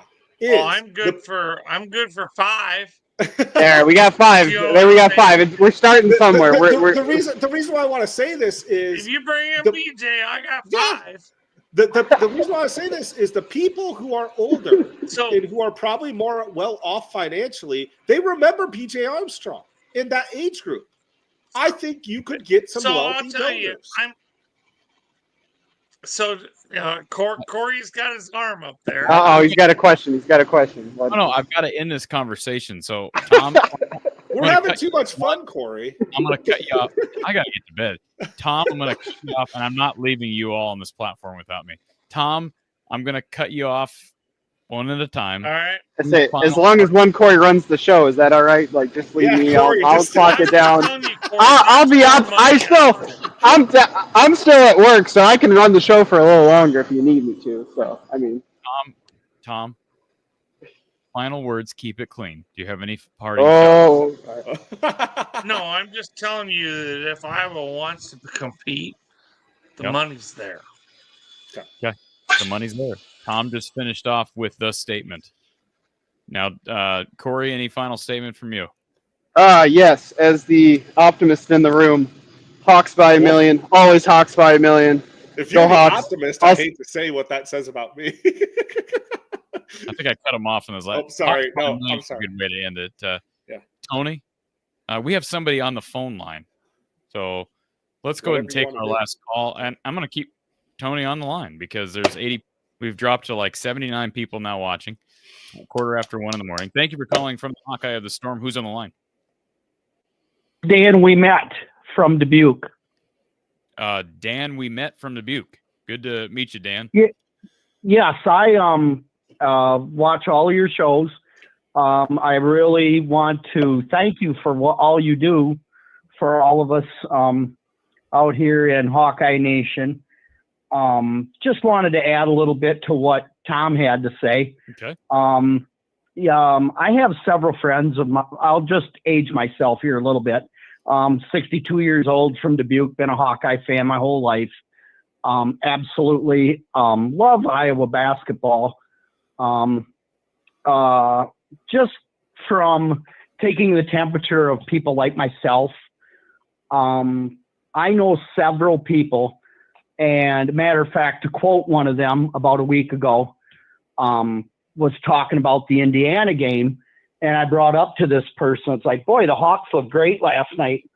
Fought back after what was absolutely an embarrassing loss in Madison, which for those of us in Dubuque, it's really difficult when we have losses to Wisconsin, because we live and work with these people every day, and we got to put up with that ugly red stuff with that stupid W on it all the time. I'd show you if I had the camera and stuff, I would show you what my my daughter, when she was 11 years old, she'd show the W, but she'd fold her out the outside 2 fingers and basically flip them off when she was 11 years old. That's the way our household is. But as far as just the general temperature of people around here and how they feel about Fran, like I said, I was talking to them about the last week. Who the hell did we beat again? God dang it. It was Nebraska at home. Yeah, Nebraska. And I said to this person that's a friend of mine, I was like, God, the Hawks played great last night. And he was like, well, you know what? He goes, I'll watch the women play. But he said, as far as the men go, I won't watch them until Fran's gone. The general temperature of the fan base really sees Fran, for a lack of a better term, as an arrogant SOB. And they just don't like, when you watch his general interviews and stuff on TV and how short he is with interviewers, his answers that he gives to questions, and they just really don't personally care for the way Fran carries himself. And he just doesn't adore himself to the fan base in a way that you would like to. And it just that sentiment, you can get away with that when you're winning, but when you're not winning and you're losing, it makes it way more difficult to take. I personally have always had a soft spot for Fran because of what he was dealt when the post-Todd later years, and as bad as things were, Fran came in and fought and got us back to respectability. But then, if you're not winning and you carry yourself that way, that doesn't line up with good Midwestern values. Yeah. I'll just leave it at that, and I will hang up and I will listen to your response. Appreciate it, sir. Appreciate the call. I believe that was it, did he say Dan we met from Dubuque? So when he said that, I'm like, okay, is he saying that he and I met? Dan, we met? I'm like, that's what I didn't understand what he was saying. So I apologize. It could have been his last name. I don't know. know. I think it was. I think that's his last name. We met, maybe. Okay. Anyways, it was but a good call. I honestly, I'll tell you right now, I honestly, when he first said that, I thought he said, like, you physically met him. Yeah. Maybe he did. I apologize to our caller for not maybe understanding him correctly, but it was actually, I thought what he said was fair. There's a lot of I will say, again, speaking from life experience, I went to the women's game in Sioux Falls as well. I spoke to someone in a local watering hole right across the street who drove up from Iowa City. And I said, hey, how you doing? And the guy said he recognized me from your show. And big women's basketball guy, big football guy. And, he said, I'm not going to be up here for the men's team. I hate Fran. And I've slowly come around to, like, you know what? It could not be an overwhelming majority, but it could be close to a 50-50 split of there are people who are just checked out on Fran. Like, and I'm slowly admitting that because I was a Fran homer. You know that. Yep. I've been. I'm not checked out on Fran. You know where I stand. If this team doesn't make the tournament, and I've said the same thing. Ready to say, okay, he needs to move on. Whether he walks away, gets released from his duties, whatever, or relieved of his duties, that's fine. What I saw tonight was disheartening, given what we saw less than 2 weeks ago in Madison. Was it as disheartening? I want to say that was as disheartening as the Wisconsin thing. Yes, because it came after the Wisconsin thing. It's one thing for it to happen once, but then for that not to light a fire to where you say, we'll never let that happen again. And not only did you not fulfill that, you let it happen the very next time you left home. Okay. Now, what happens? Would your tenor and tone or everything outlook change if they beat UCLA? Because UCLA is the better team. I'm going to tell you that right now. UCLA is the better team. I'm not going to just completely change I thought they looked better against Nebraska and Indiana, but then they went right back to doing this. Now, this would be Yeah. This would be on the road, so that's positive, right, Tony? Yep. If they go beat UCLA, I will be encouraged, but it's going to take a lot for me to believe that they've actually made in-season adjustments and changes and improvement enough on the defensive end to where it's really going to be sustainable and make a long-term difference. Now, I'm not going to say this is happening, but let's just hypothetical this out. I'm looking at Iowa's schedule. Let's say they beat UCLA away. Okay. We both agreed they should win their next 2, Minnesota, Penn State at home. They have to. Especially if they lose UCLA, they have to. But I mean, let's just say they beat UCLA too, and they go on a 3-game winning streak. They roll off 3 games. They go to Ohio State. That is a winnable game at Ohio State. And then they get 2 more at home, Purdue and Wisconsin. All 3 of those are losable. All 3 of them are losable. All 3 of them are winnable too. I think they are. Well, I'm not saying go bet the house that they're going to go 6-0 here. But his last name was We Met, so okay. I'm glad I got that right. Okay. Thank you, Dan. Hey, did you see DeReal wants to call in? I saw that. I got to get to bed, man. I love you, but it's. Could I give you a donation to get him to call in? Oh my! If you want to name an amount, I'll donate $20 or $30 to you to get you to stay up. Why do you want to hear from Darrell so bad, Tony? I've never talked to the guy. Now I've got to talk to Doug and him. I've just got to see him. All right, Darrell. Go ahead and call in, Darrell. We Tony wants to talk to you. All right. We just, as I say that, Darrell just popped on. Darrell. Hello, guys. How are you doing this evening? Good. How about you, man? What's your first name? Can I get that, or do you want to keep it anonymous? No, he's not going to tell you. His name is Real. Can I call you Kentucky guy? Sure. You can call me whatever. Because I know you're a Kentucky guy, right? That is correct. Okay. I remember that much. Go ahead. No, you're good.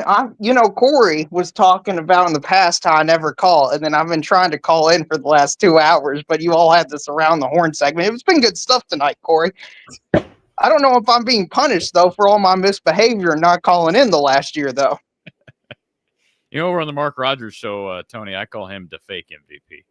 You call DeReal the fake? Yeah. When he says something stupid or something I don't like, I call him the fake MVP. Are you a football guy, too? Kentucky I love football. I'm not. I follow football, and I hate to. Can I ask Cory a quick question? Like, are the football shows this negative too towards Kirk? You don't watch the football shows? I check in and out. Okay. Toward Kirk? Yeah. I mean, it depends on the show, right? Okay. I think they were more mean to Brian Ferentz, but it's starting to get that vibe to me.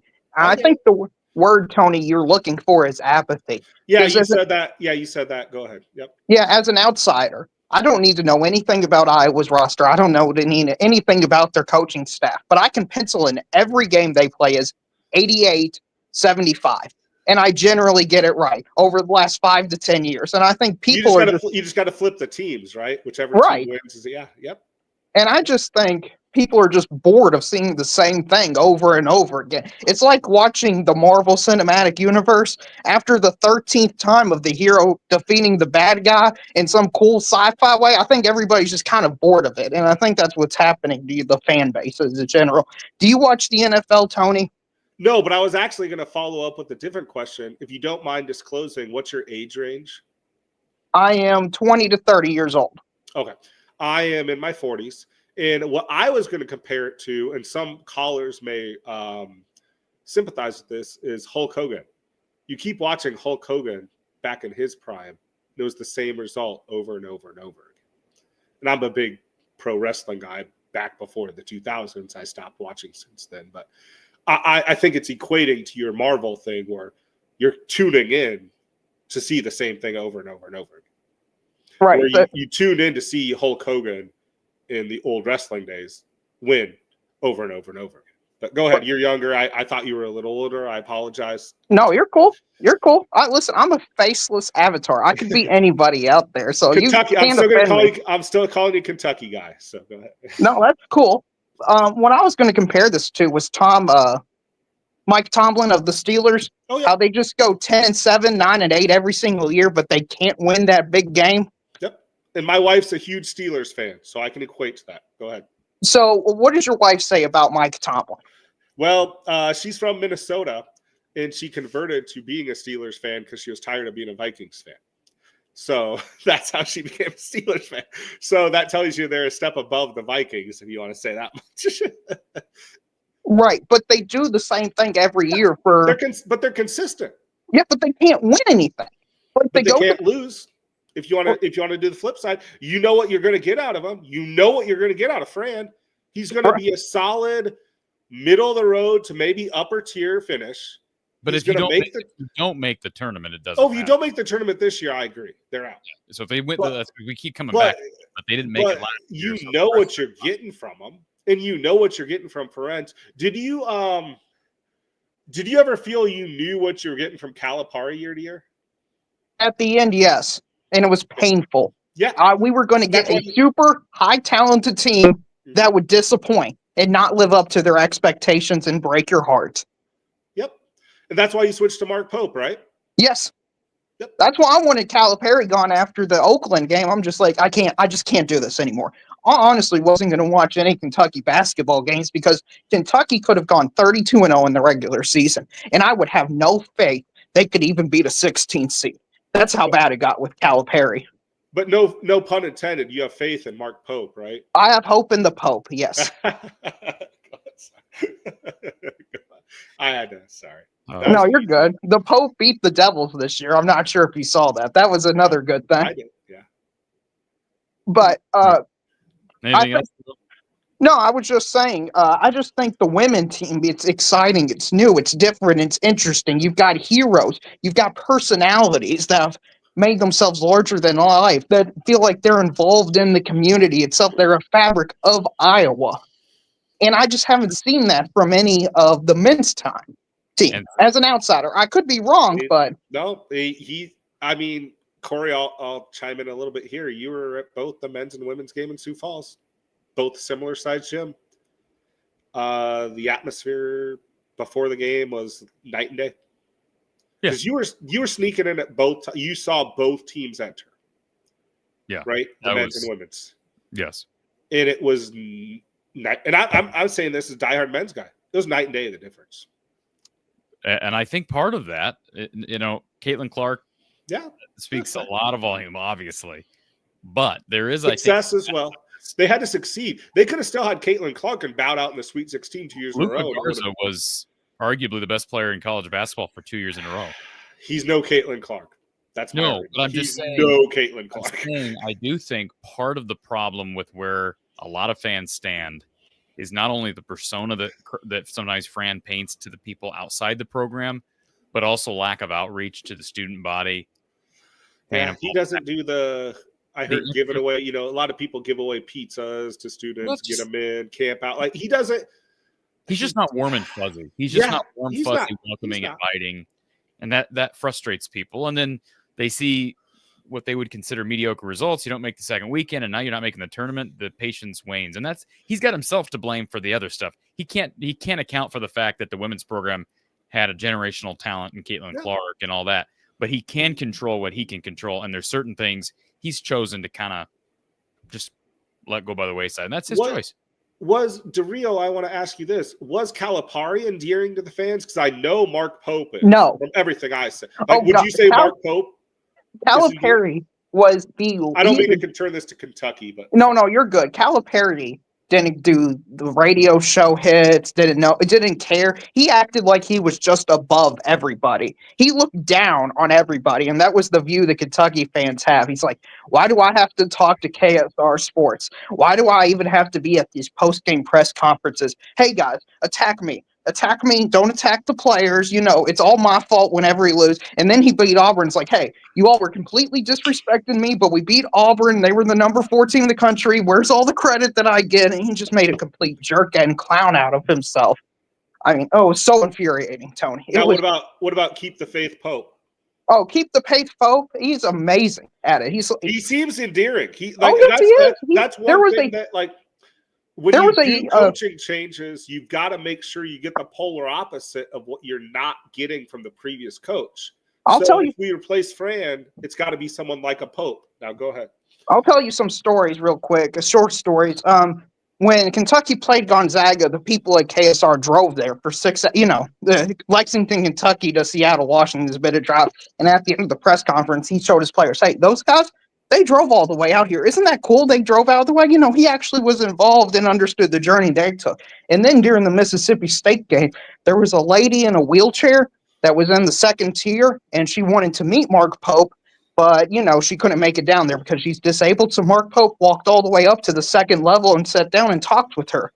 And that's just the type of stuff Fran and Calipari doesn't do, based on the way I'm hearing about Fran. And I think if you had a coach that was more engaging to the fan base, you're able to buy yourself more time. I don't dispute that. And sorry, for the record, I split the difference and only spent Cory $25 for his hours. I just want me. I'm just go ahead. I appreciate your support nonetheless. Darryl, anything else before I let you go? It's you're aren't you in he's Alabama? 232. No, he's Kentucky. He's got to be Kentucky. No. Are you Kentucky, or can you even disclose? I'm the sorry, state he's you live in? Tennessee. He's Tennessee. Hey, listen. It's either 232 or 132 if I live in Kentucky or Tennessee, because there is Central Time. That is true. That time zone thing is so weird because you go to Indiana and South Bend is Eastern. Right. It's weird. Yeah. Go ahead. I didn't make up the time zones. That was the United Kingdom back in the day. Since they ruled the world, they decided we're the most important and we're right in the middle. If you look at all the world maps, that's where they're in the center. But yeah, do you think let's say they make the tournament, they face not an Auburn team. Let's say they play a Louisville or just an 8-9 or an Oklahoma team, and they lose by 15 points, similar to what they did against that Auburn team where they were never really in the game. How do you think Iowa fans would feel then? Can I ask you a question? Where's the game played? I have no idea. I'm just the only reason I'm saying is you mentioned Auburn, and because I'm such an idiot about all this, they played Auburn in a home game. That was an hour from Auburn's campus. So are they playing a true neutral game, or are they playing a semi-home game against a lower seed? Yeah, I don't. The only thing I know about the sites this year is Lexington has one of the sites for the. But let's just say they play Auburn in Phoenix, Arizona, where it's truly neutral. I still think Fran gets another year because he made the tournament. If he misses the tournament, I really think whatever you want to say, the demarcation point or whatever is Fran has to make the tournament this year. Okay, and do you think he can make the tournament with just 10 Big Ten wins? Because yes, I was going to say the Big Ten looks a little bit weak. One guy that I follow, Graham Doran is his name, and he does bracketology, and he tweeted out about Iowa saying that no team has ever made the tournament without at least 2 road wins. Iowa has 0. If they go 10-10, they're not getting 2 road wins and making the tournament. Well, that's they have to win. They have to win 2 road games. Okay, and I mean UCLA's a good test. I mean they better beat UCLA because UCLA's a tire fire right now. They just lost to Rutgers. I mean their coach just got tossed. Yeah, he called his team soft. Yep.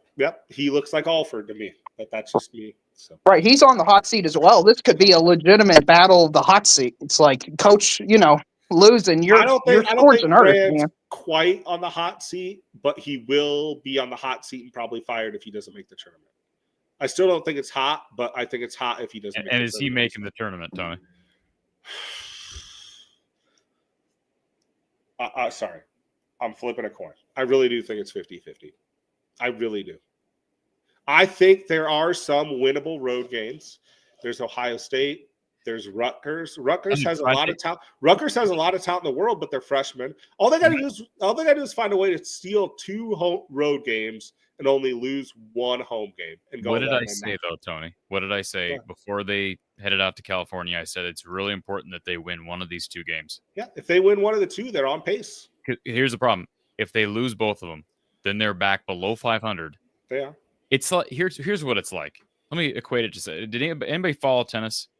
I know the Australian Open's going on. I know you're a big tennis guy, but go ahead. Yeah. Darryl, you ever watch tennis? I mean, very, very rarely. If it's like the finals or something. If you've ever watched I mean, actually, they have this new 10-point tiebreaker, and I ever since Andy Roddick retired, I really don't watch a lot of tennis. But I was Tony, you said, you know it. I'm a huge tennis guy. I've been that since I was a little kid.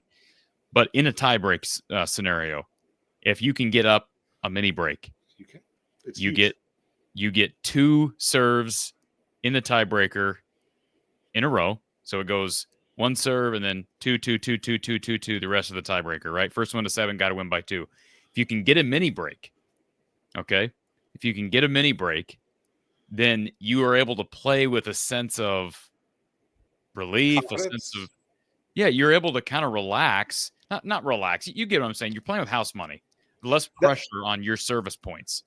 That's the only reason I mentioned that earlier about if they sneak that UCLA game, they get some confidence boosters. Right now, it's like it's the opponent's serve. Yep. Okay, they got beat today, and the way they got beat that's what's so deflating, Tony. If they got beat 70-68, we'd be having a totally different conversation. This is totally different. I guess I refocused after the first half and looked at halftime, and I looked at the second half. So I was just like, yep, we lost. And I wanted to see what they did in the second half. I'm more looking at it from halftime to the second half on. They beat UCLA. I know, moral of it, blah, blah, blah, blah, blah. I'll preface that. But I was looking at it from second half on. They came out horrible. They lost this game in the first half. The game was over. They could have packed it in and said, that's it. We move on. But to me, they didn't. Well, just to be abundantly clear, just so we're on the same page on all this. Yep. Iowa gave up in the second half. USC shot 69%. They did, but Iowa outscored them in the second half. That's all I was. 69% and scored 51. All I was looking at, I prefaced what I said, that all I was looking was a second half victory at halftime. Not saying I'm a moral victory guy, but that's all I was looking at. Because the game was Don't you think Tony Fran would have came in and said, hey, guys, we're giving wide open lanes. Our defense is in scramble mode every single time. Can we at least defend a little bit? Don't you think that would have been the metric he would have used instead of we outscored them? Nope. Because Fran is a guy, and I don't know if you heard me say this earlier, he is very, and I can't repeat this enough, very scouting report dependent. He saw USC shoots horrendous from 3. So he thought if we don't contest their shooters, they'll have a cold night.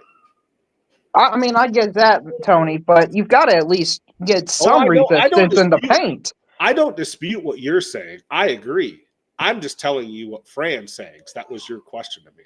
I get it. I mean, with that type of attitude and behavior, you're not going to make any tangible change, and that's leading to more. It's a death spiral you're in. If that's the case, the mindset he's going to have, because he's going to have to look himself in the mirror and make the radical changes, and that's almost impossible for anybody to do at this stage in their career. Yeah. Hey, I do want you to know, Cory, I keep looking down. My best friend's watching this and keeps responding to everything I say, so I keep looking at my watch. Especially for a coach in their 60s, Drill. Drill, I'm going to let you go. Thank you for being here. Be a stranger to the show. Nice to meet you, man. I'm always Cory. I'm always here. I'm just lurking because I don't have an hour and 2 hours because you're just so popular now, and you've got people like Tony and Doug.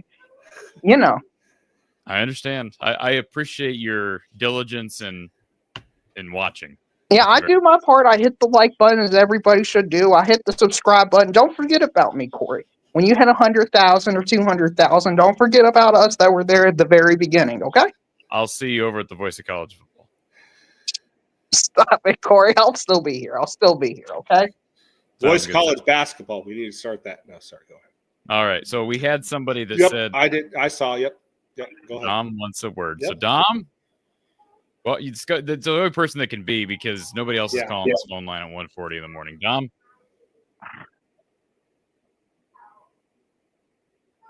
Hello, you're on the air. Okay, yeah, I have just one question, and this can be for both of you guys. So, I also think like Fran is just past.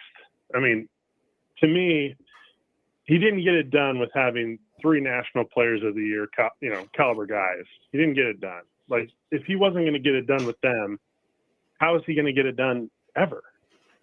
And can I ask you a question though?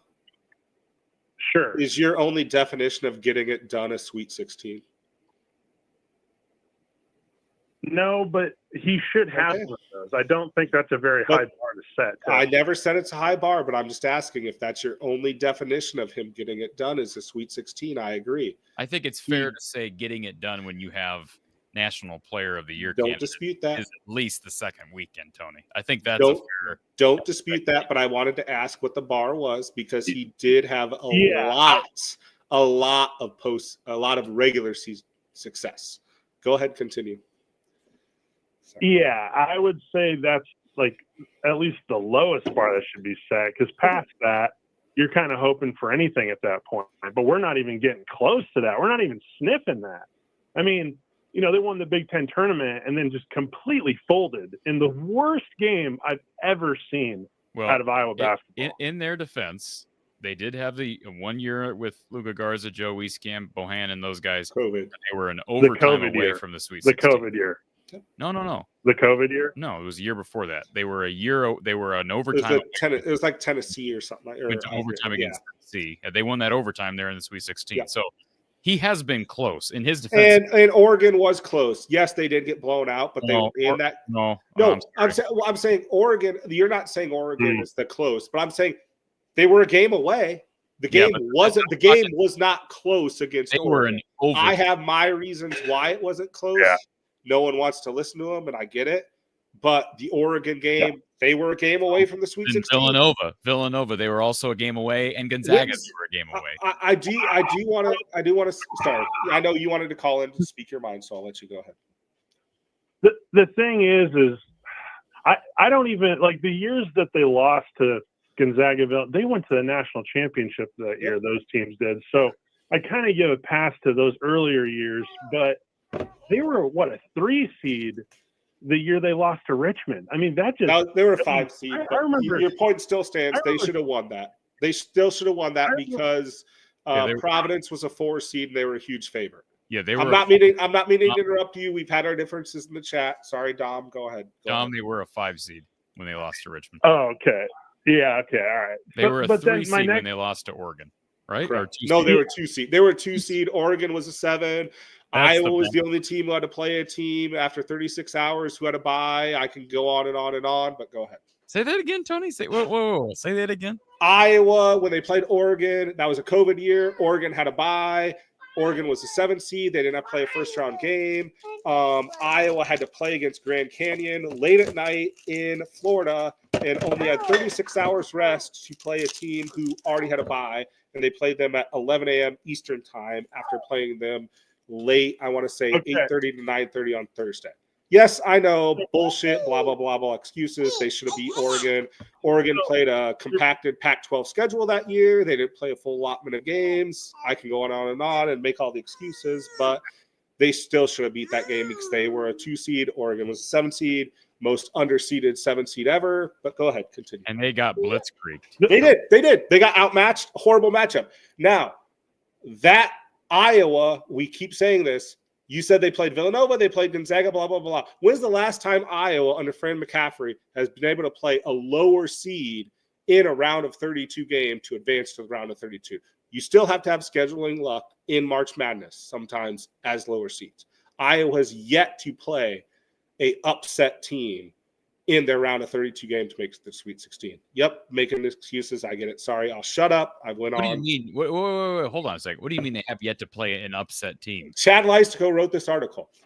Fran, everyone talks about Fran not making the Sweet 16. God, I said I'd shut up and I'm still going on, but you keep asking me these questions. Chad Leistiko wrote this article. Iowa under Fran has yet to play a lower seeded team in the round of 32 to be able to go from the round of 32 to the Sweet 16. March Madness has all these upsets and blah, blah, blah, blah, that happens. You would think, as long as Fran has been here, and he has made 7 of 14 tournaments, like we've discussed, 50% of the time, he's been to this round of 32, I want to say at least 3 times, and he has yet to get the quote unquote luck of a lower seeded matchup. I know it's making excuses, but I'm just telling you, some of these times when teams advance from round of 64 to round of 32, and they play that round of 32 game, they get a lower seed in that round of 32 to advance to the mysterious Sweet 16. With all due respect, that's kind of I think that's a lame, weak take. And I'll tell you why, Tony. Why? But it still happens. No. I'll tell you why that is. You want to know why that is? Because 3 of the 5 times they've been to the second week game, or 3 of the 4 times, they've been a 7 through 10 seed. Correct. So they're going to play. They're going to play 2 seed, most likely, but Iowa State lost as a 2 seed. Other teams have lost as a 2 seed. I'm just telling you. I'm presenting to you that they have yet to have a favorable matchup to advance to the Sweet 16. Now, is that on Fran for not having more regular season success? 100%. I will say that. Yourself Tony, but Tony, the problem with that argument is they wouldn't have had a favorable matchup had they got the job done in the first round when they blew it against Richmond. I mean, but here's the thing, Tom. They win that game. They're a 5 seed. They're going against a 4 seed in Providence. So they're still going against a higher seed in that scenario. Tony.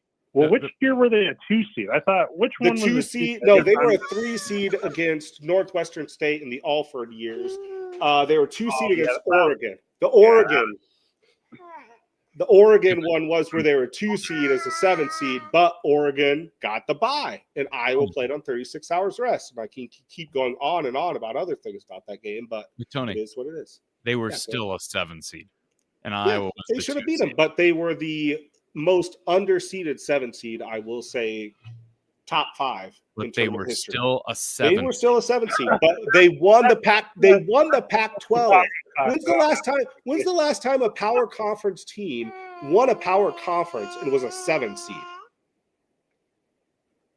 When's the last time Oregon was any team that won the Pac-12, Big 12, any of those things was a 7 seed?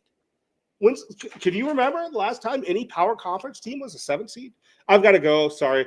I'd love to keep talking to you. My daughter needs way more attention, and she slept way too early. Okay. I appreciate your time. I love you, Dom. I know we disagree, but I appreciate taking the time to call in. Support, Tony, as always. Always enjoy. Thank you. Yep. Thanks, guys. Thanks, sir. All right, go ahead, Dom. Yeah. One of these days, I'll figure out the video stuff. Cool.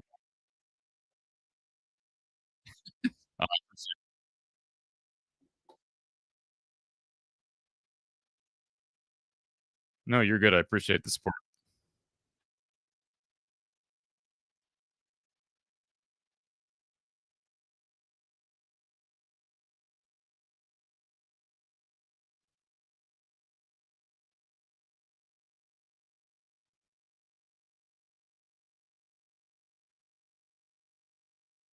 Sure.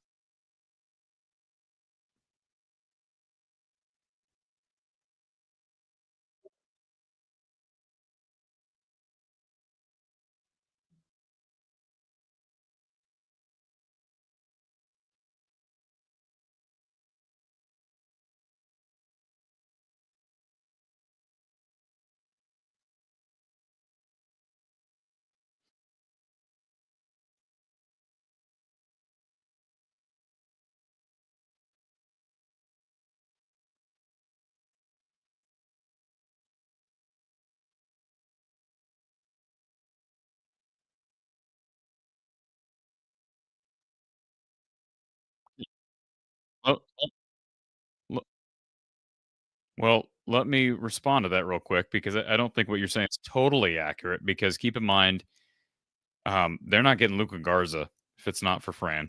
Okay. Okay. Okay. Well, it's still an example. You asked me for an example. So that's an example.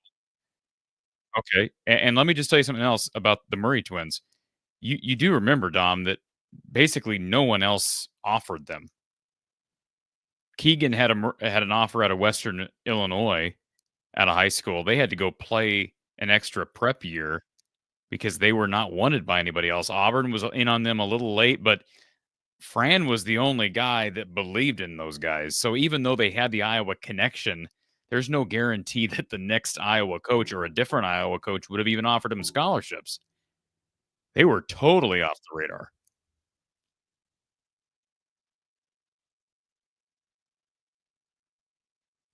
But I don't know. I mean, like I said, that's really going out on a limb because no one else wanted him. And I'll throw in another one, Aaron White.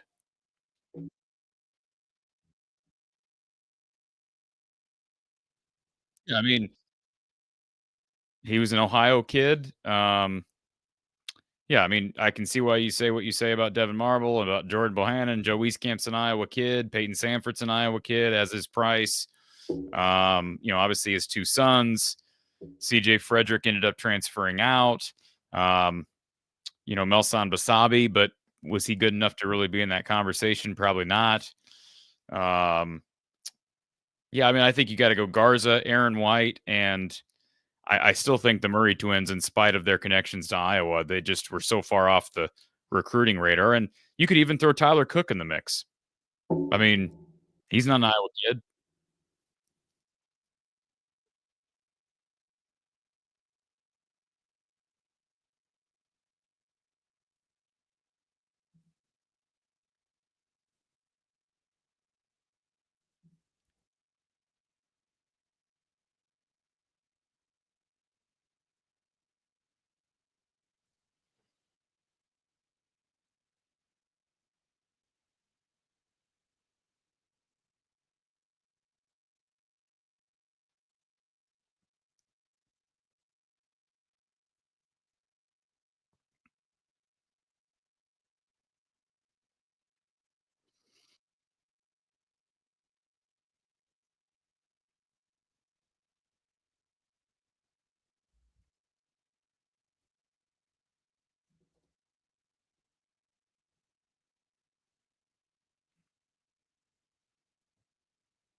Yeah.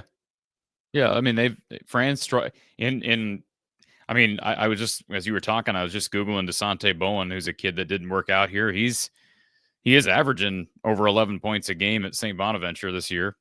I mean, his numbers are pretty good. He's had misses at guard. There's no question about it. He's had a number of misses, and his best guards. Yeah, and then he ended up at Texas Tech.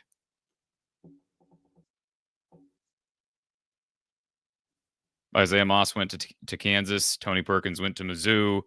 Aaron Eulis went to Nebraska. Christian Williams, I think, went to Indiana State. I don't know where Andrew Fleming went. Just trying to think of all the guards that have transferred out. He's had a lot of them, but I mean, transferring. Yeah, Frederick. We went to Kentucky Kentucky and then Cincinnati. There's probably who? Christian Williams. Yeah, I said him. He went to Indiana State, I believe. Um, so yeah, I mean, no, there's no question. You're not wrong. His best guards have been, they've been mostly guys that were under the radar, not real athletic. I'm talking, Jordan Bohannon, obviously Brock Harding at present, Bryce Cartwright, Mike Gasell. Gasell was a good recruit, but I don't think people expected that when Fran came from Siena and what he was able to produce there as it relates to guard play. I think people expected that to translate, and he has struggled to bring some of those kids here. I do think Drew Thelwell's just a huge gift. Regardless of what they end up doing, he's going to be one of their better guards that they've had under one of their ball handling guards, one of their best point guards per se, true point guards that they've had under Fran, and that says a lot because he's coming in here for 1 year.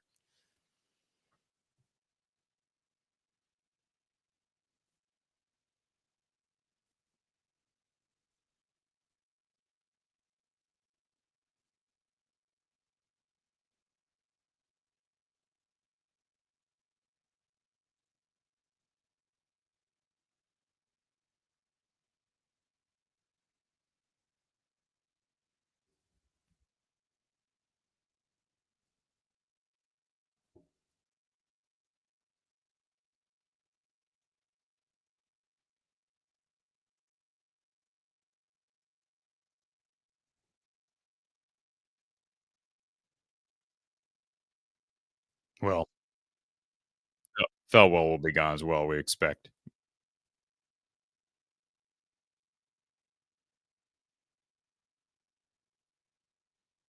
That's only if for some reason the NCAA starts granting people 5 years of eligibility, which has been talked about, but we don't even know how that would be applied. Would it be applied to students who are seniors at present? We don't know how that would be applied. I think that's a long shot. I think he's likely gone.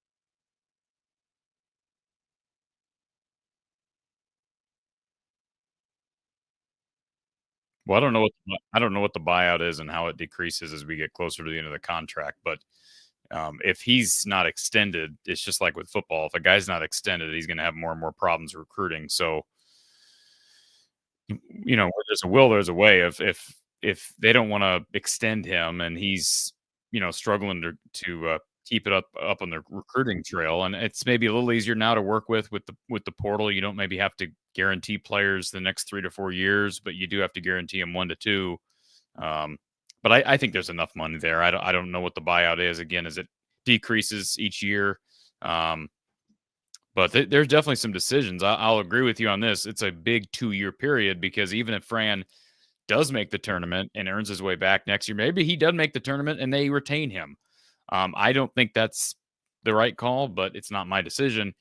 But it will be an interesting decision on Beth Getz's part because entering 25 with the contract going to 28, you're starting to get to that point where coaches are usually extended, and I don't know what they'll do with that contract at that point.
Well, Dom, we appreciate you calling in, sir. And I know it's late for everybody, so get some rest and better times ahead, sir. We'll talk on a better night, hopefully Friday. Thank you, sir.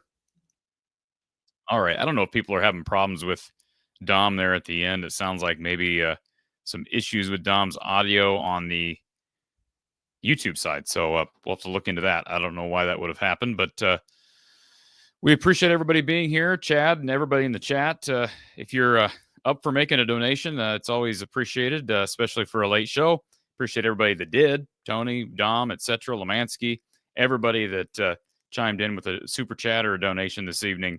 Thank you very much. Folks, I'll be back with you for women's basketball postgame on Thursday. The Hawkeye women will play against, who do they play? Nebraska. Thursday night, 6 p.m. on BTN. And, of course, the men Friday night against UCLA. Yes, it was a kind of an around the horn style of show this evening with callers. I know it was a little bit chaotic at times, folks, but hey, it's 2:00 in the morning. Did things a little differently today. We'll go back to the normal procedure, the normal format on Thursday. Folks, take care, get some rest, and we will talk to you soon.